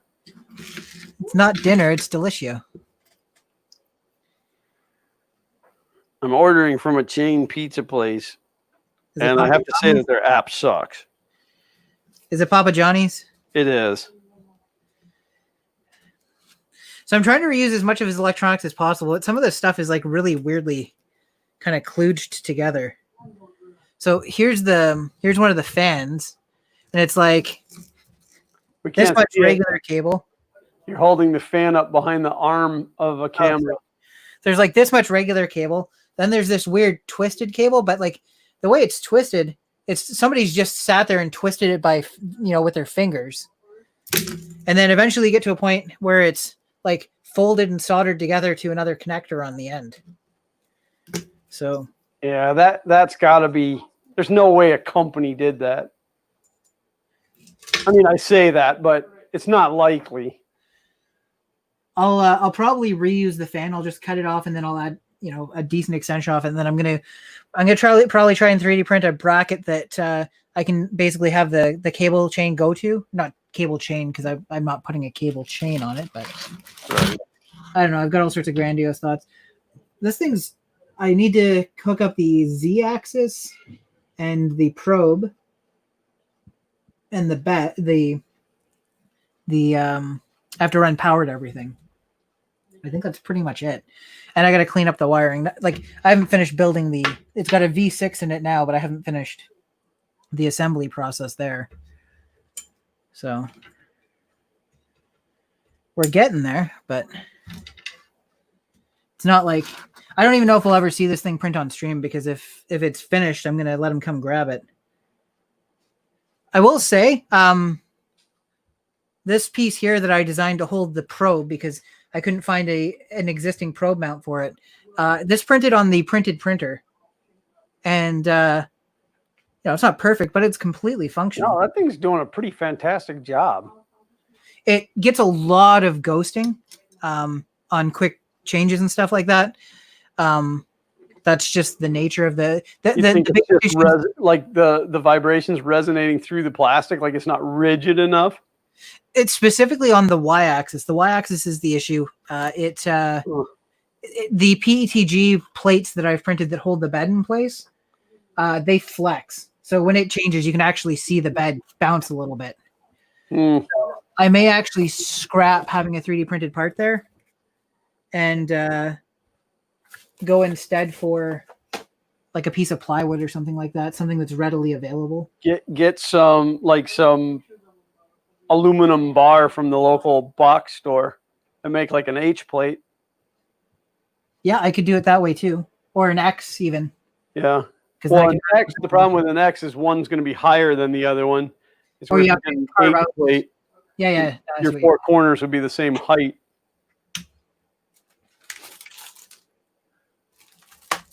You know, not to tell you how to do it or anything, but do it my way or it's wrong. Well, I certainly wouldn't want to be right in Glenn's eyes. Oh, wait, sorry. I mean, I certainly wouldn't want to be wrong.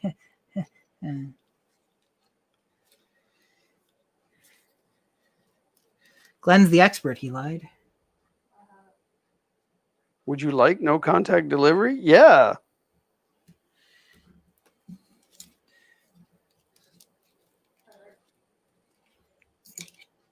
We have a delivery guy that when he comes, he has this little folding table that he brings and he sets it up by your door and puts the pizza on there, rings the bell, and then he walks back about 20 feet and he waits till you take the pizza and then he comes up and gets his table and stuff. It's pretty awesome.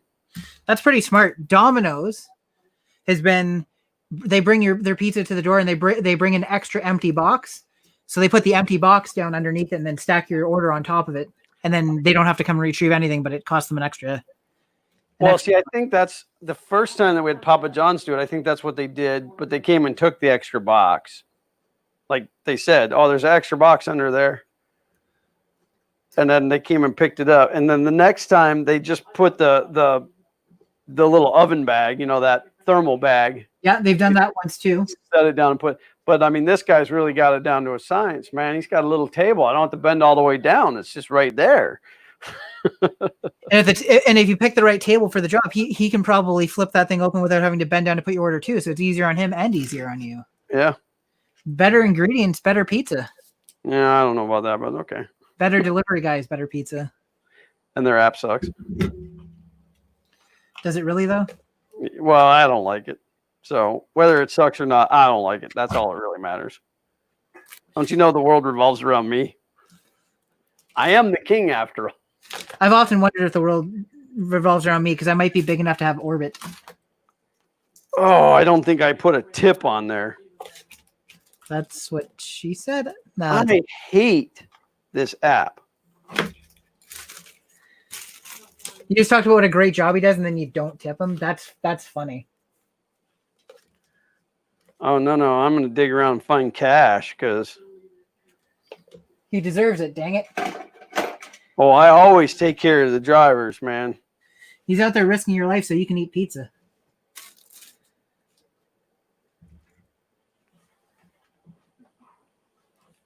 No, I went to submit the credit card information, but apparently that actually submits the order, even though it's on the top of everything else.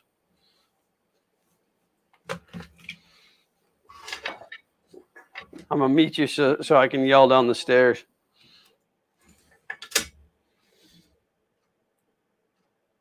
I seem to have misplaced the thermistor. That's inconvenient.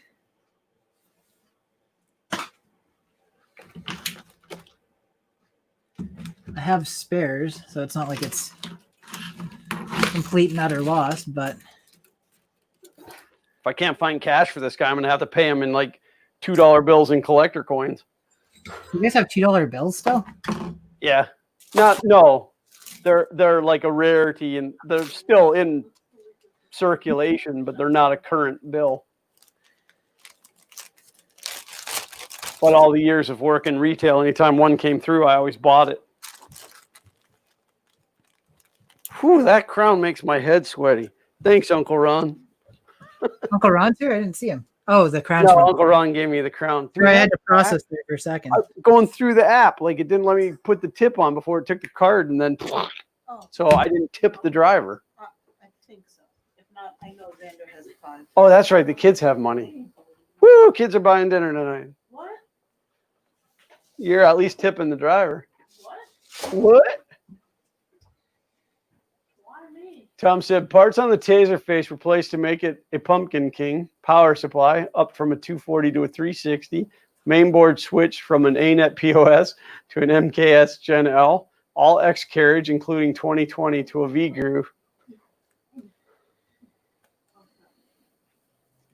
Extruder hot end switch to Himera. Y carriage switch from 8mm saggy rods to two 2020 V groove and mini wheels.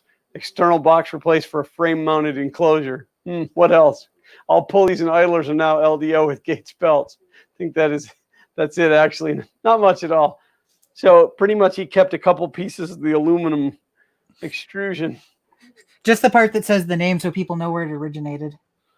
Just the orange fillers that plug in. Carl said, well, the crown helps cut down on the glare at least.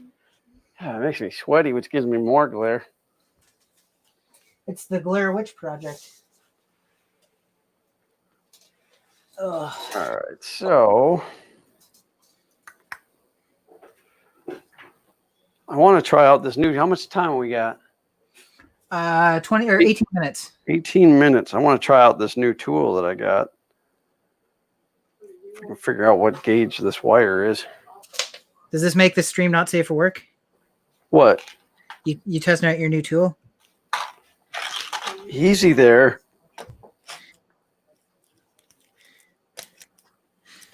You're not prepaying them.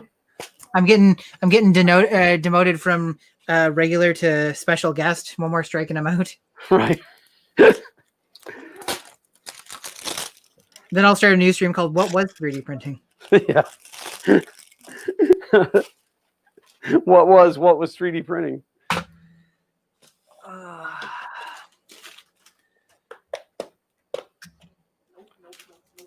Ooh. See, these look like they'll be a lot of fun when I drop this box on the floor and have to pick all these up.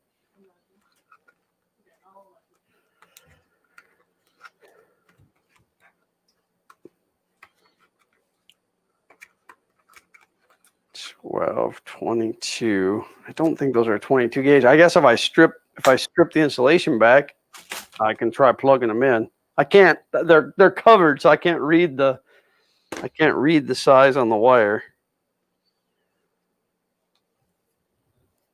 And somewhere I have a chart that tells me what I used where, but I don't know where that chart is. So you're having pizza for supper tonight. I think we're having homemade lasagna. Well, that sounds good. Kay's got a coworker who's got a newborn. That's got a what? A newborn. Oh. And she hasn't been getting much sleep and stuff like that. So Kay said, can I make you some freezer meals?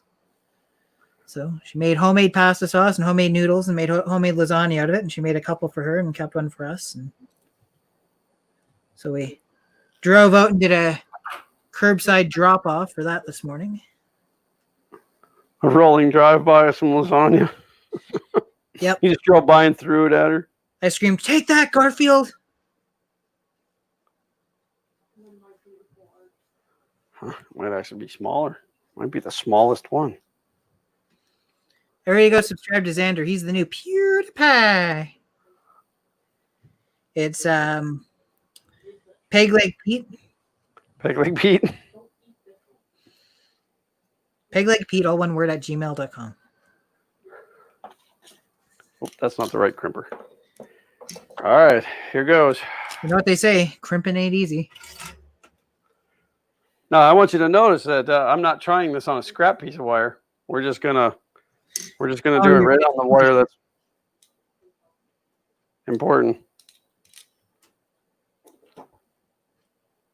Success. I like it. I need to get better solder, I think. Hey, Kit.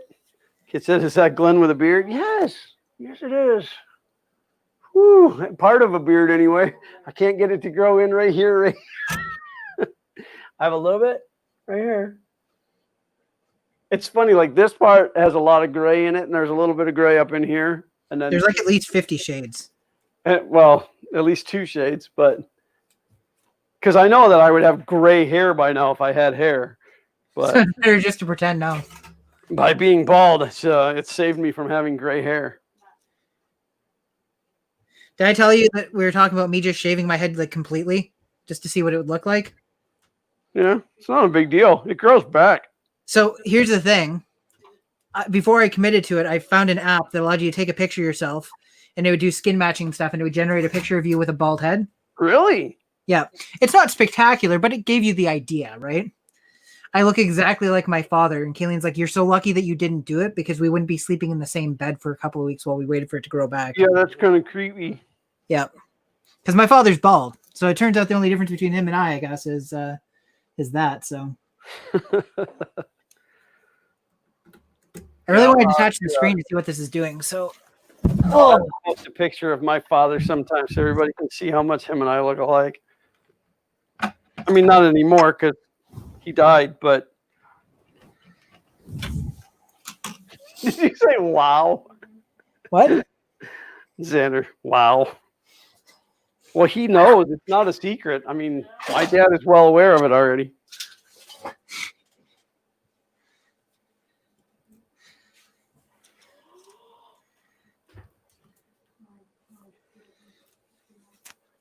So I'm wondering, again, I've never used these type of ferrules before. I mean, I've used them like somebody already stuck them on the end of the wire like E3D does with their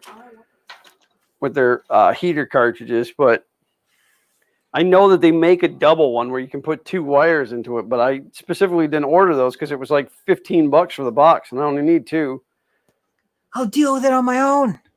Well, I'm thinking I'm just going to solder at the end of the wire. I'll just solder in 2 pigtails and then put 2 singles on there. I need to go find quickly. So the MKS General does not have 2 outputs for Z motors. So this guy had attached a board that splits off 1 into 2, and I don't know where I put it. Hey, Tom, you know, like if you made a comment like that towards Walter, that thing that he would do, that's what I want to do for you right now. But so we're watching the news the other night, and there was a guy on the news, and he had to have been of some type of a Latin descent because he had more of a not brown skin, but olivey, but he was completely bald, and he had no facial hair except for right here on the bottom of his chin. He had a beard that came down like, I don't know, 2.5, 3 inches. And it was so weird. And it was jet black. And it was just weird, just this thing.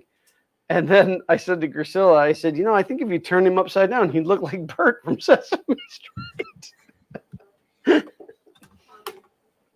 Guess you had to be there. Can you tell me how to get to Open Sesame Street? You know, and then it's weird too, because usually when I use these spade connectors, these crimp-on spade connectors, I crimp them, but in an application like this, I also solder them. Like after they're crimped on, I just take the soldering gun to them to make sure that I have good contact and stuff. And for some reason, I didn't do it to these. Whoopsie poopsie. And it's just the power connection. No, they're definitely not soldered. But see, that's how I typically, if I'm going under a screw terminal, I just cut off one leg, but it's not the greatest. It's not the greatest solution. So now I have the right tool for the job. You know, it's funny. Some of the parts I thought were acrylic. It turns out they're just super glossy and they're 3D printed, but there are acrylic parts on it as well. So they're 3D printed on glass. Yep.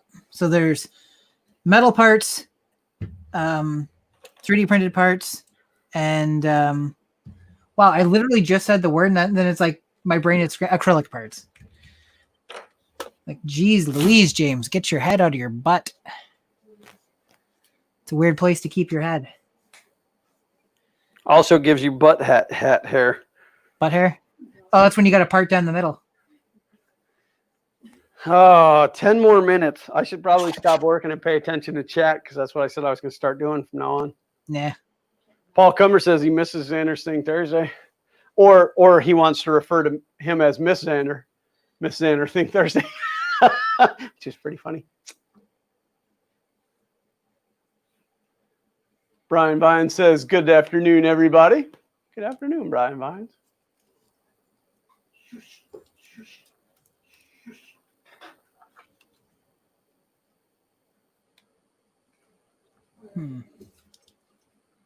Crimp on, crimp off. Crimp on, crimp off. The crimper. Kit said ferrules. Yeah, I've never owned them before. I use a lot of crimp on spade connectors, through automotive work and stuff. But I've never owned a set of these. Now the Duet came with some, and they're like, make sure you crimp these on. Well, I didn't have the crimping tool, so I ended up with the tool and this whole set of, I don't even know how many, 1,800 connectors for like $23 off of the Amazons. Well,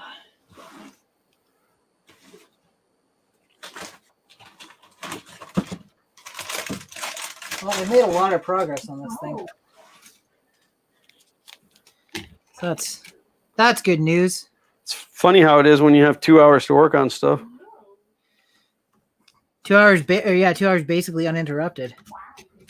I actually did spend about half an hour here before the stream because all the cables that were in this were wrapped in the black cable wrap stuff that you twist around it. Yeah. I was like, I don't want people just spiral wrap. Exactly. Like, I don't want to spend the entire stream just unraveling this stuff. So yeah, that's good riveting. Good riveting TV right there. That's what I call content. On today's 2-hour live stream. I don't always have a hard time deciding what size heat shrink tubing I need for what I'm doing.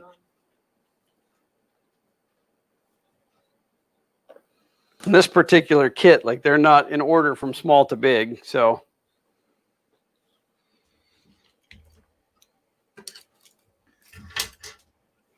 Yeah, I think I'll put maybe an hour or two into this tomorrow if I can, and then it'll be probably up and running. For testing purposes, anyways. He has other parts he wants me to put into it if they're necessary. So I got to get it up and running the way it is first, and then we'll see what it needs.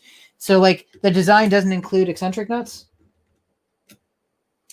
and I don't think a 3D printed piece with a hole for an eccentric nut is gonna, like, with the thickness that they use for the acrylic, I don't think it's going to do a good enough job. You know what I mean? I think it's got too much flex.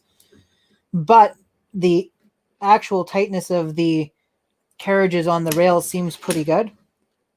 Like, the wheels can free spin like a little bit, but it's still like, it's not like it's free spinning like I can do this and it rolls. It's just you can get it to turn against the plastic. Right. So I want to see how it prints beforehand because the guy that owns this printer actually found a similar printer online with the same problem. And damn it, what they did is they designed some pieces that replace the existing pieces. Then where the back wheel attaches, instead of having just a hole that the bolt goes through, it actually has like a slot. So it's got, say, plus or minus 3 millimeters of play in it. And then you put M3 bolts in to the ends of it, and then there's like captive nuts. Okay. And you turn it, and it pushes the bolt forward, so you can basically tighten it from the back until the wheel is pushed firmly against the frame. So it's the same concept of an eccentric nut, but you don't have to leave like a larger hole for the. Well, you do, but I think I'm making sense, right? Like you get. Absolutely. Yeah, you're just putting pressure against it laterally. Yeah, exactly. You're sliding it into position. So.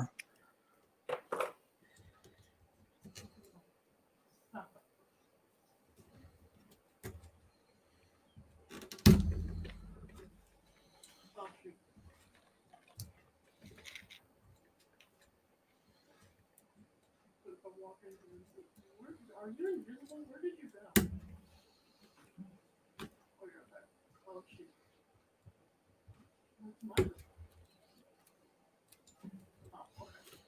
Yeah, see, I could get 2 of these.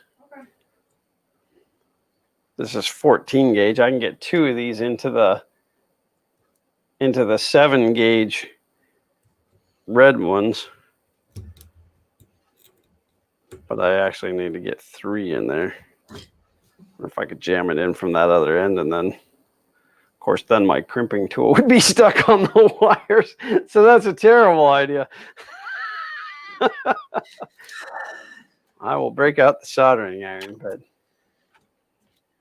that won't be until a later episode. Oh, I guess we're supposed to talk about who might be joining us next week. There's not enough time now, so we'll save it for next week. You're right. We said we'd start talking about 5:55, and it's 5:56.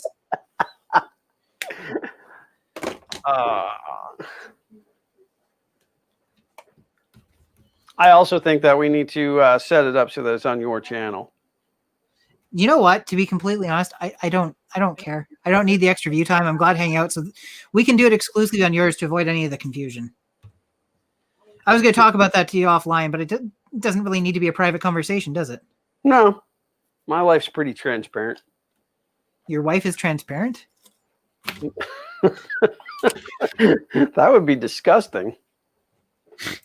I mean, unless it was all the way transparent, but I was like, I don't want to see the liver and stuff. But even then, stuff that she's consuming isn't going to be transparent. So I'm back to where you're saying that that's pretty gross. That's pretty gross. So, all right. Well, I mean, if you're not worried about it, then it's all right. I didn't want you to feel like you're missing out on view time and stuff. He's a big deal, man. Who's a big deal? Oh, whatever. Not whatever in terms of him. Whatever. I'm not worried about getting the view time. I'm more concerned about, there not being confusion about people finding us and stuff like that. So we just stick it to one channel. No, as long as you're getting enough view time. I think I have double the view time I need to keep monetization. Beyond that, who cares? Keep your 6 cents a week. And for the record, I want to make it clear. I know that I joke around about how the amount of money that comes from YouTube is minimal, and it truly is. But I want everybody out there to know that we still appreciate every bit of monetization that comes in. We appreciate everybody that does watch the commercials. I guess we still get something even when you skip them. It's just not as much. We get more if you watch the whole thing. If you skip before 30 seconds, I think you get nothing. I think that's the way. That's my understanding about how it works, unless it's changed. Oh, see, I thought once it says you can skip the ad, I thought you still got a little, a couple of pennies in there. But regardless, it doesn't matter. I mean, we still appreciate it, and the likes and the comments and stuff are always appreciated as well, even if I don't always respond and I only give you a heart or whatever on your comment. It is always greatly appreciated. So Carl said everybody thumbs down if they don't do the announcement. Is it good? Have we built it up? Like, is the anticipation like crazy? Because we only have 1 minute, and I could totally do a jerk move and be like, okay, so the big announcement is, and then just drop us offline, And he would do that. Wouldn't be the first time. Okay, so do you want to say it or do you want me to say it? No, well, I mean, you did it. So, I mean, you're the one that's making it happen. Actually, he did it. It was his idea. Which is even more awesome. But yeah. So, Dave Hewlett, if everything works out, will be here next week. He was like, he said he doesn't have anything scheduled, so he thinks it's going to be good. But I said, if you need to back out or whatever, this is a casual thing. You can pop in for any of them. It doesn't matter. Yeah, absolutely. It's an open invitation. Even if we have a guest that week, I'll just kick the other guest out and let him in. Yeah. Sure. Sorry. I know that you've been waiting 6 months to be a guest on here, but David. 6 months, what's one more day? So what's one more week? But no, it's really exciting. We had the opportunity, Chris and Walter and I had the opportunity to have him guest 1 week, and he is really an awesome guy, and he's got really cool stuff in his basement, and it's not dead bodies, but plus yeah, he's famous for some TV show in like the late 90s, early 2000s. Yeah, he's just some TV star. He's one of those star shows. Which Star Wars. It's Star Wars. It's really funny because like I always want to just ask him questions about how TV production works as far as like the background stuff. But yet I don't want to be that guy. I don't want to be the guy that like is annoying. Bugs him with work related questions. Yeah, so Tony Ryan, that just shows that you haven't been here in a few weeks, man. That's my beard. Woo wee. But no, so it is next week, right? That is the plan. Attentively, yeah. So tentatively next week. What's that? It's tentatively next week. Yeah. So tune in next week and find out if Dave Hewlett actually shows up. But yeah, so if you guys aren't familiar with him, Google him, and have some questions ready to bother him. No. I have a coworker who's a huge Stargate fan, and he's every time anything happens, I'm like, oh yeah, and he's like, I'll be like, he's like, that's so cool. I'm like, I mean, he's in a show that you like, but he's also like a maker. He's a guy that just loves this type of stuff. So yeah, he's just overall a really cool guy. I mean, it doesn't even necessarily have anything to do with the fact that he's been on a TV show that nobody's ever heard of. Yeah, I was saying it's Star Door. Star Door. Yeah. It's named after that project that Walter will never finish.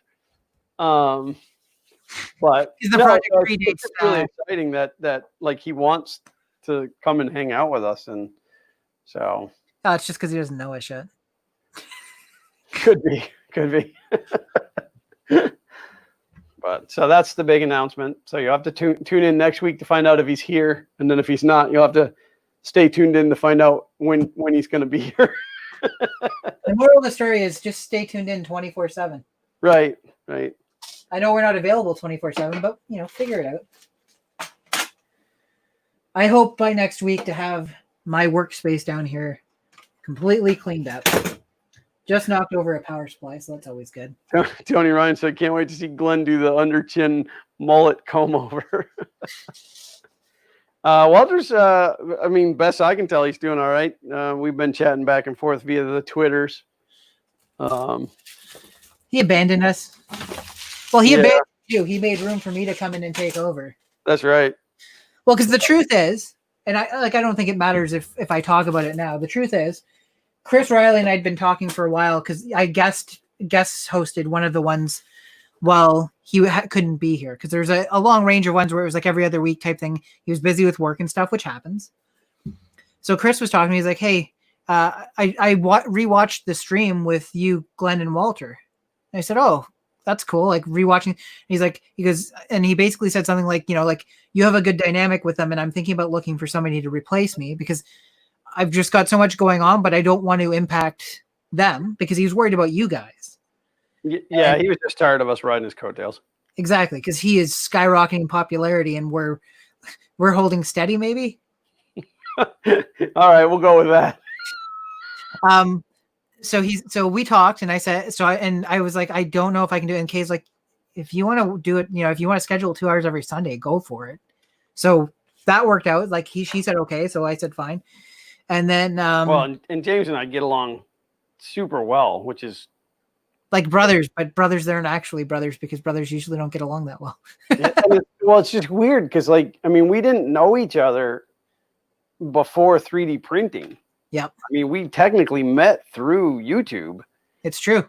So it's the weirdest. It's not like we live down the road from each other and we can stop by and visit once in a while. We're 1,800 miles apart. Yeah, we are going to end up going a year and a half probably without seeing each other, which is ridiculous. Yep. Except for we see each other every week. Stupid COVID-19. In the grand scheme of things, though, if we're being completely honest, hanging out on webcam and chatting and stuff like that, is there really that much of a difference? Like we get to hang out, show each other. Yeah, it's almost like we get more time with each other this way because we're talking to each other. The shows are so crazy, and there's so many people pulling us in so many different directions. Because when we go to Murph and Earth, we see each other the first day during setup, and we talk for like 5 minutes. Then we're at our tables for the rest of the time. when I think about Earth, like we barely got to talk, and then we lucked out that like the very last night we went out for dinner together. I think. No, did we go for dinner? I know we ended up hanging out in the downstairs section of the hotel for like an hour or two before. Was that the last night? Yeah, and I think both Kay and Priscilla got super tired at the same time. And then we ran over and caught you guys as you were loading up the car right before the next morning as we were getting ready to head out. Yeah. So the reality is we probably got to talk for less than like 3 Well, we did go out. We went to Chili's. That was Murph. Well, so which place had the really good Mexican restaurant? Remember? That was Murph. That was Earth. We went there twice, didn't we? Yeah. Because I had the chimichangas the second time, and I had like tacos or something the first time. Pretty sure that was Earth. Yeah, it is. Because Earth was you drive down the road, and then there's the school on the left, and then you can go past the school, turn left, and then like turn left again, and there's like the gas station, and then there's the restaurants and stuff. Yeah, I think with Murph, we ended up eating just at either Culver's or we went to Chili's that one night with everybody. Welcome to Chili's. I like me some Chili's, man. But don't ever ask the Andrews from 3D Gloop to go to Chili's. Because they'll snub their nose and be like, no, Chili's is awful, which apparently in the St. Louis area it is. And then they'll convince you to go to Steak and Shake instead, and you'll wait 3 hours before you get your food. Steak it and shake it, bro. It was a great night of hanging out with them too, though. That was Orlando Maker Fair. Did you get any free stuff? You guys should come down for Orlando Maker Fair. Maybe once this whole COVID situation's figured out. Yeah. Well, obviously, I don't think there will be a Maker Fair if it's not figured out. So. Kay and I have spent most of the COVID situation not going anywhere and therefore paying off debt. What's that? Kay and I have spent all this situation not going anywhere and therefore paying off debt. Oh, yeah. We've saved so much money not eating out. That's like my chronic bad habit is eating out. And we do it a lot. And it's really ridiculously expensive. And so, like, Priscilla handles the finances because I'm really bad with money. And so, like, she said to me, hey, bills are getting tight and stuff, and I'm having to take money out of savings. I'm like, I just don't understand. And, I don't understand, until you did. And then all of a sudden COVID comes along and we stopped eating out and I stopped buying stuff. Like I haven't been ordering anything from Amazon and because you couldn't get anything. And it was like all of a sudden she was moving money into the savings account. I'm like, oh, yeah. So thanks, COVID. Okay, we're it's bad enough Earth is now going to be virtual. Is it? Did they make that decision? Yeah, they did. They made the decision about a week ago. Huh. Yeah, I've been really not. See, how do I say this without going down a rabbit hole? I've been tired lately, so I haven't been paying attention to social media, and we'll leave it at that. Oh, is this the rabbit hole we discussed before? Yeah. I think what we can say is we know that there's lots of parts of the world that are on fire, and we hope that everybody, wherever you are, is being safe. Yeah, stay safe. Don't do dumb stuff. Carl said, am I the only person wondering how we will get our shirts and mugs we ordered for Murph? I didn't. I don't typically pay for t-shirts because I get so many of them for free. And I don't have a need for a mug. So I didn't order one. So I don't really know, but I wouldn't hesitate to reach out and ask them. I mean, because I know that there's people who paid for vendor spots and stuff too that are still up in the air. Well, that's my question right now. And like, I'm not super concerned about it or anything like that, but I did pay, I think, $150 US for a table. Right. I mean, and if your money's going to be sitting around, it's going to be sitting around in your possession. I mean, I can understand from their side if it was going to happen and just be delayed, then it's a lot easier to just leave everything in limbo and then make it happen later, as opposed to trying to resell all those spots. I also wonder in their situation how much of the funding that they've put into stuff is going to be refundable to them, because they may not, like, you know what I mean? Like this money that's been provided to them may not just be sitting in an account somewhere. They could have paid for the venue, and the venue may not be maybe non-refundable under paid for the shirts and the mugs and all of that stuff ahead of time. And yeah, no, absolutely. So, you know, from a business, I know they don't run it as a business, but it is a business. So to you know, from the business aspect, there's a lot of questions, but I also have to say that they're really bad about communication. And then they did open up that Discord channel, which I don't know if I ended up muting that one or not, but I'm not a big Discord user. So then it was like all of a sudden they took it out of mainstream and put it over onto Discord, and I kind of lost touch. So I don't really know what's going on with any of that, but and of course, not that I think that they're going to see this, but you know, if anybody watching this is in contact with them, you know, let them know that you know, we still appreciate everything that they do for putting Murph on every year, and that we're not saying that out, man, or anything like that, and they're obviously not getting rich off of it or anything. Yeah, I mean, they don't have any of my money because I didn't rent a table, so. But well, we're 12 minutes past. Yeah, let's wrap this up. I don't know, Xander, you streaming tonight? No. Xander once again is not streaming, so don't. Once again. It's been like 3 or 4 weeks now, man. No, it hasn't. I streamed like 2 weeks ago. I don't know. We're gonna have to go back to the record to prove that. So, but anyway, don't tune in to Xander tonight. But if you haven't yet subscribed to him, he's at youtube.com/PeglegPaul, because he doesn't like Fun King 3D anymore. He doesn't want to make nothing. All he wants to do is make messes and spend my money. He likes to stay up all night long, sleep during the day, kind of like I did when I was his age. It's the only reason that I'm even remotely lenient on him, because I remember those days. Otherwise, I'd just spend my days beating him. You already do. He says you already do. So, but no more than you deserve. I don't know. You got any other announcements to make, James? Anything you want to tell anybody? Anything coming up? No, I mean, besides Dave Hewlett being on the show, it's gonna be awesome. Not really. The mini Nintendo project should hopefully be done in the next 2 weeks. The design and everything is done. I just need this area here to be completely empty of, and there's that delay again. Yeah, I guess I can go back to my face now, right? It's enough of the. I guess if you really want to. I want you to lose subscribers. So. There goes the monetization for showing scary images. I tried to drag the corner, but instead there we go. Wow. Yeah, I want to. I have some things in my Amazon shopping cart that I want to run by you to make sure that I'm buying the right stuff for building my your own little box. My pie machine. Yeah. My Pi 4 should be here today, so I'm gonna do some testing on it and see how it works. Yeah, I just, like I want the joysticks and the buttons and all that, but I think that I'm going to build a wooden full-size arcade cabinet. I've done that before too, so I can provide guidance there.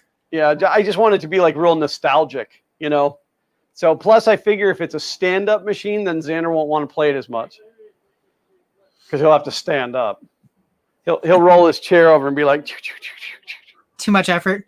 But they don't get himself a stool. I don't think I'm going to go as far as putting like the centipede ball in. I think I'm just going to do the two-player joystick. But so Tony Ryan said, I think we should have 2 shots of messy bench, or Glenn should wipe the chocolate cupcake frosting off his chin. Man, you're such a jerk, Tony.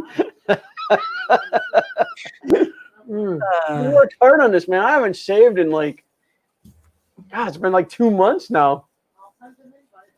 Then the worst part about it is that there's 10 whiskers in my mustache that grow 50 times faster than all the rest of them. So one morning I'll wake up and there's like whiskers in my mouth, and I hate that. So, but it's a good project. It's fun. So I assume there's fur. It's there. That's there for a reason. I just wanted to see what would happen if I let it grow. I've never had facial hair in my whole life because it doesn't grow. So it was just a fun little experiment to see what would happen. So, but other than that, I don't have anything either. Definitely tune in next week for the possibility of Dave Hewlett being here. Well, I mean, if we're gonna say it, the possibility of Tom Cruise being here. And Matt Damon. But there's much more of a chance of David Hewlett being here because he actually wants to be. It's true. Now, if he is here next week, one of the things I've agreed with Dave is that I will do open questions on. I will bring out one of my arcade cabinets, probably one of the rotating screen ones, and I will do open questions because he said one of the things is that during the 1440 stream where they did the showcasing of all the different people and stuff like that, he had a bunch of questions he wanted to ask me, but there was just too many cool things happening and too many, like, it was a very busy time. So I messaged him afterwards and I was like, hey, that's an awesome stream. He's like, yeah, but we didn't get to geek out. How about we do a private stream together at some point? And then I was like, well, I'm also going to bring my friend Glenn in. Yeah. Because he'll just geek out the whole time. But no, that's cool. I mean, whatever. Like I said, these streams are always laid back. So wherever you want it to go, it doesn't matter. And he needs to print one of his own. He's got a Prusa, right? I believe so, yeah. Yeah, so he needs to just print one of his own. But that's all cool. We did discuss the concept of me doing a Stargate one with the iris. The front or the back. He thought I should do it to sell it. And I was like, I don't want your former colleagues' lawyers coming after me. Oh my gosh. Yeah, that could open up all kinds of problems. See, but like, I'm surprised by the number of companies, let's say, that 3D model stuff that's of copyrighted material, and then they're selling them and making money off of them and not getting shut down. Well, that's just kind of a spin in the wheel, luck of the draw. I mean, we have friends in the community that do some things with a local, to me, large company that is very, very adamant about don't copyright their stuff. And so far they've gotten away with it. Like that.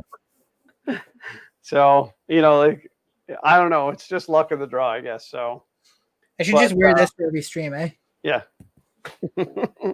But other than that, I don't really have much going on. I still haven't filmed Maker Box just because this has been tying up the studio. I know it's a terrible excuse, but we're going to get it done.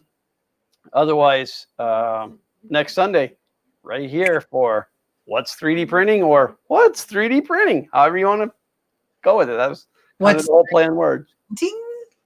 Ding. So, but what is 3D printing? Then you have so you can go, what is 3D printing? What is 3D printing? What is 3D printing? What is 3D printing? There.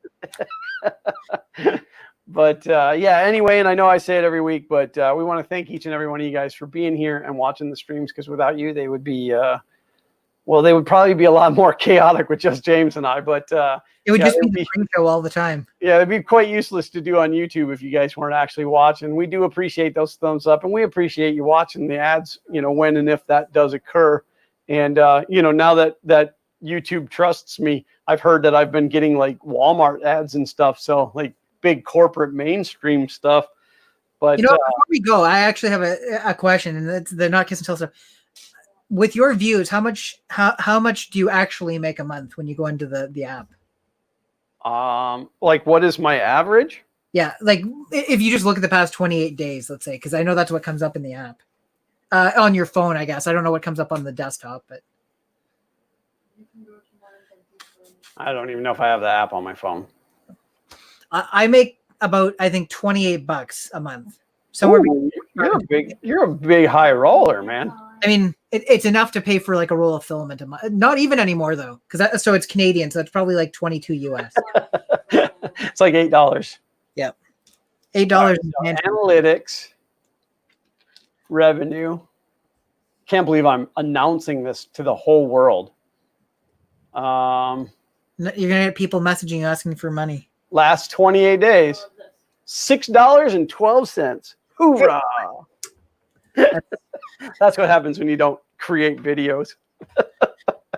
I did notice a jump when I released 2 videos last month. So yeah, well, if I could quit having like creativity block, I just don't have any ideas, and I don't want to make videos that other people have already made, and I don't want to make useless videos, but that is one of the snags. Everything I come up with, it's like somebody's already doing it.